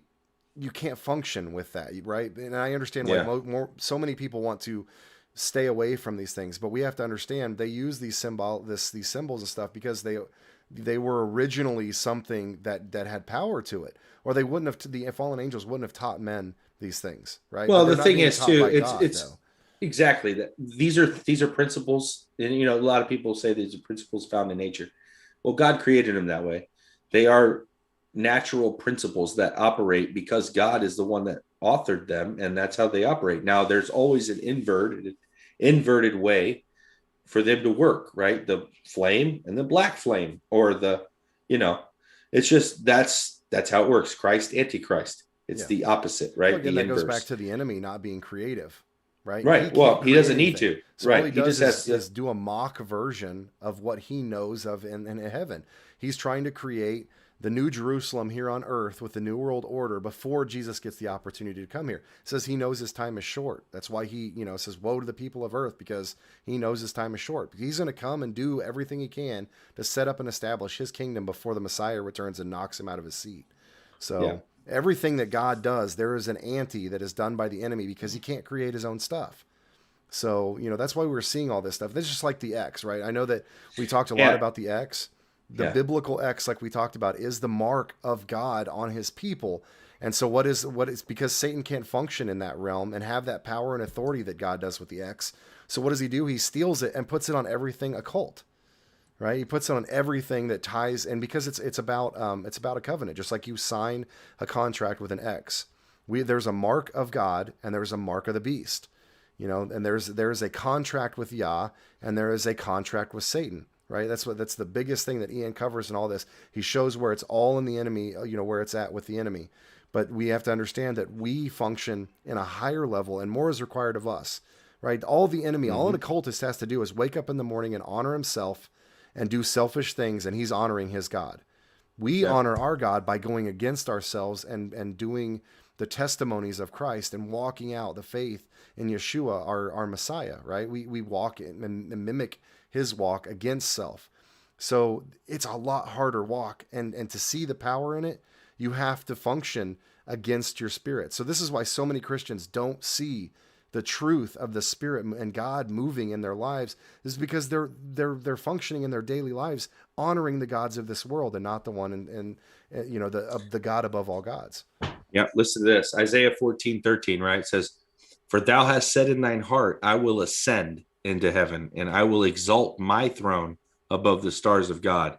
I will sit also upon the mount of the congregation in the sides of the north." This is talking about Satan. Yeah. Right. Well, he will ascend. He wants to ascend above the council. That's talked about with the divine council. Well, what I was saying is, like, in God's order, the binary, the one gives of itself. Okay. It's becoming the servant. The giving, that's what brings forth the repetitive life bringing, and then in Satan's kingdom, it's the ascending, right? The Kabbalic tree of life, the ascension up the ladder. I will ascend. That's I will Nimrod take. Did. I will do exactly. Yeah. I'm telling you, this is it. This is it, guys. He was known as a mighty hunter of God, and this is just like Adam and Eve. I've said this many times. This is what Satan's MO is, right? It's about the ascension. It's about tearing up and clawing your way up to heaven, right? Not following the paths that are laid out by God before us. Adam and Eve, they walked with God. They knew good, and they could live as forever like God. They could have lived for an eternity with him by eating from the tree of life. But because they listened to Satan, now they knew evil, and they had to die because they could no longer be in sin and eat from the tree of life. They had everything. But what did Satan come along and say? But you can be as us. You can be like gods. They already were in a place of divinity over the council, and they still fell. Like, it's just, it's the same thing with Nimrod. Nimrod was known as the great hunter of God. The territory wise he had was massive, but he still took of that fruit and he became a Gibborim. Whatever it was that he did, I think that's been lost in history, but I think there's oral tradition that kind of gives you an idea. He found something pre-flood and it started making him a Gibborim. And that's the same thing we're seeing today. What the mark, I believe, will offer is no different. It's going to cure the human condition. It's going to say there'll be no more cancer. There'll be no more death. There'll be no more, you're going to be pretty. You're going to be skinny. You're going to be beautiful, right? That's what it's going to be all about. It's going to cure the human condition and make you like God. And then ultimately, you read the rest of the book, it's going to tell you what happens. You break out in lesions, you continually seek after evil continuously. And then eventually you get thrown in the lake of fire without, going before the judgment seat. So it's not a risk worth taking, but it's crazy, man. It's good to see this presentation though, Ian. I really dig it, man. Bro, it took an hour to do it the first time and almost 3 hours to do it this time. That's my fault. No, it's all right. That's a Sampson commentary. It's all right. You guys got a really good breakdown tonight. So also, I wanted to tell you guys, it's time that we know our authority. It's time that we start walking in the narrow path. God is bringing his people back to the ancient paths. I don't know what that verse is, but that's what it says. So we have an amazing spiritual warfare prayer manual on our website, SITREPResistance.com. If you have not got the free download, go get the free download. We are working on ways for you guys to be able to purchase the actual book without being with us in person. Yeah. So that's coming. Hopefully pray we can for get some of us. those printed off for Take on the World. Yeah, for sure. From somebody that will actually print them the right way. Yeah, no joke. Well, yeah, we're talking about doing some interesting things with that. But for right now, go print your own book, guys. I did it. Literally, the PDF is there. Just take that PDF, the download. Yeah, go into your FedEx shop. Bucks, so you got your Biden bucks. Go into your. $20. We'll take some of your Biden bucks too, man. That would be awesome. But go into your FedEx shop, and literally, you can print yourself. It's only about, I think the book's only like 24 or 34 pages or something like that. But you fold it in half. Yeah. Well, I had to make fit that book. So, but if you printed it out on like full sheets of paper, it's probably like, less. Yeah. It's like 10 pages if they actually did it long ways. Yeah. So yeah, it's not very many, but yeah. So that if you got the font bigger or whatever, anyways, what I'm trying to say is go to the print shop. And literally, you can make a spiral book. You can make any kind of book you want there. I made one. It's a normal size notebook, like, spiral notebook, for $8, and they printed it that day. So if you want that, and that's the only route right now because we don't have them for sale as a book, just do that or read it on PDF. But it's an awesome resource. I meant it to be smaller so you can fit it in your pocket. So if you print it out full size, you'll just have to carry it. But some of you chicks got really big purses. We're almost at the almost a 3-hour mark, man. I know, bro. Let's wrap this up, dude. Yeah. Let's wrap this up. What is it? Just point everybody to all of our stuff. We're gonna go to sitrepresistance.com. If you want to check out where you can download the PDF for the manual. SITREP Resistance TV. If you want to follow us on Facebook, there's also a fellowship page, which is SITREP Resistance. So yeah, if you Google SITREP Resistance, you will actually start seeing some of our videos in the video tab, and you'll start seeing our podcast come up as the #1 thing. So as long as they don't come out with a movie that calls SITREP Resistance, we'll be all right, because they'll bury us in the feed. Starring Kevin Bacon. Yeah. Kevin Bacon and Ryan Reynolds. All right, guys. Which one plays you? Is it Kevin Bacon or Ryan Reynolds? I don't know which one. I would take Ryan Reynolds. He can play. Well, me. Ryan Reynolds is going to have to gain weight to play me. Well, same thing. Big guys. I'll have to probably get the guy Joel Reynolds. Yeah, his fat brother. Yeah, Randy Reynolds, the ex-wrestler. Yeah, but guys, check out all of our sites. Don't forget, like and share. If you guys like the time schedule where we guys are doing this at 8 o'clock, please post something in the comments, not in the actual live chat, but in the comments so that we can see that, because we go back and we check all the comments and everything. So if you guys are liking this time frame, leave a comment in there, leave a message if you're watching on Facebook, in the thing there, and then just let us know, because I like this time frame, but I know not everybody's used to it yet, so we're still missing some people who are used to us being later, so we want to get that out there as well. What else we got, Ian? Yeah, check out TOTW conference. Yeah, we want to see you guys out there and give you guys hugs and stuff. So if you guys, I think it's August 20th through the 22nd. Yep. Yeah, that's Julia. Yep. Cool, guys. So, well, anything else? Thanks for tuning in, guys. Share this video out. It's got lots of awesome information. Maybe you can trick some of your friends into watching it that really don't want to hear Bible stuff. I don't know. Do your best to spread the word. Give us a like and a share. Subscribe if you haven't. And we'll see you next week. Yeah, that's right, guys. Remember, Yeshua saves. And I don't know. May Yah bless and keep you guys tonight. We'll talk to you guys soon. Have a good evening.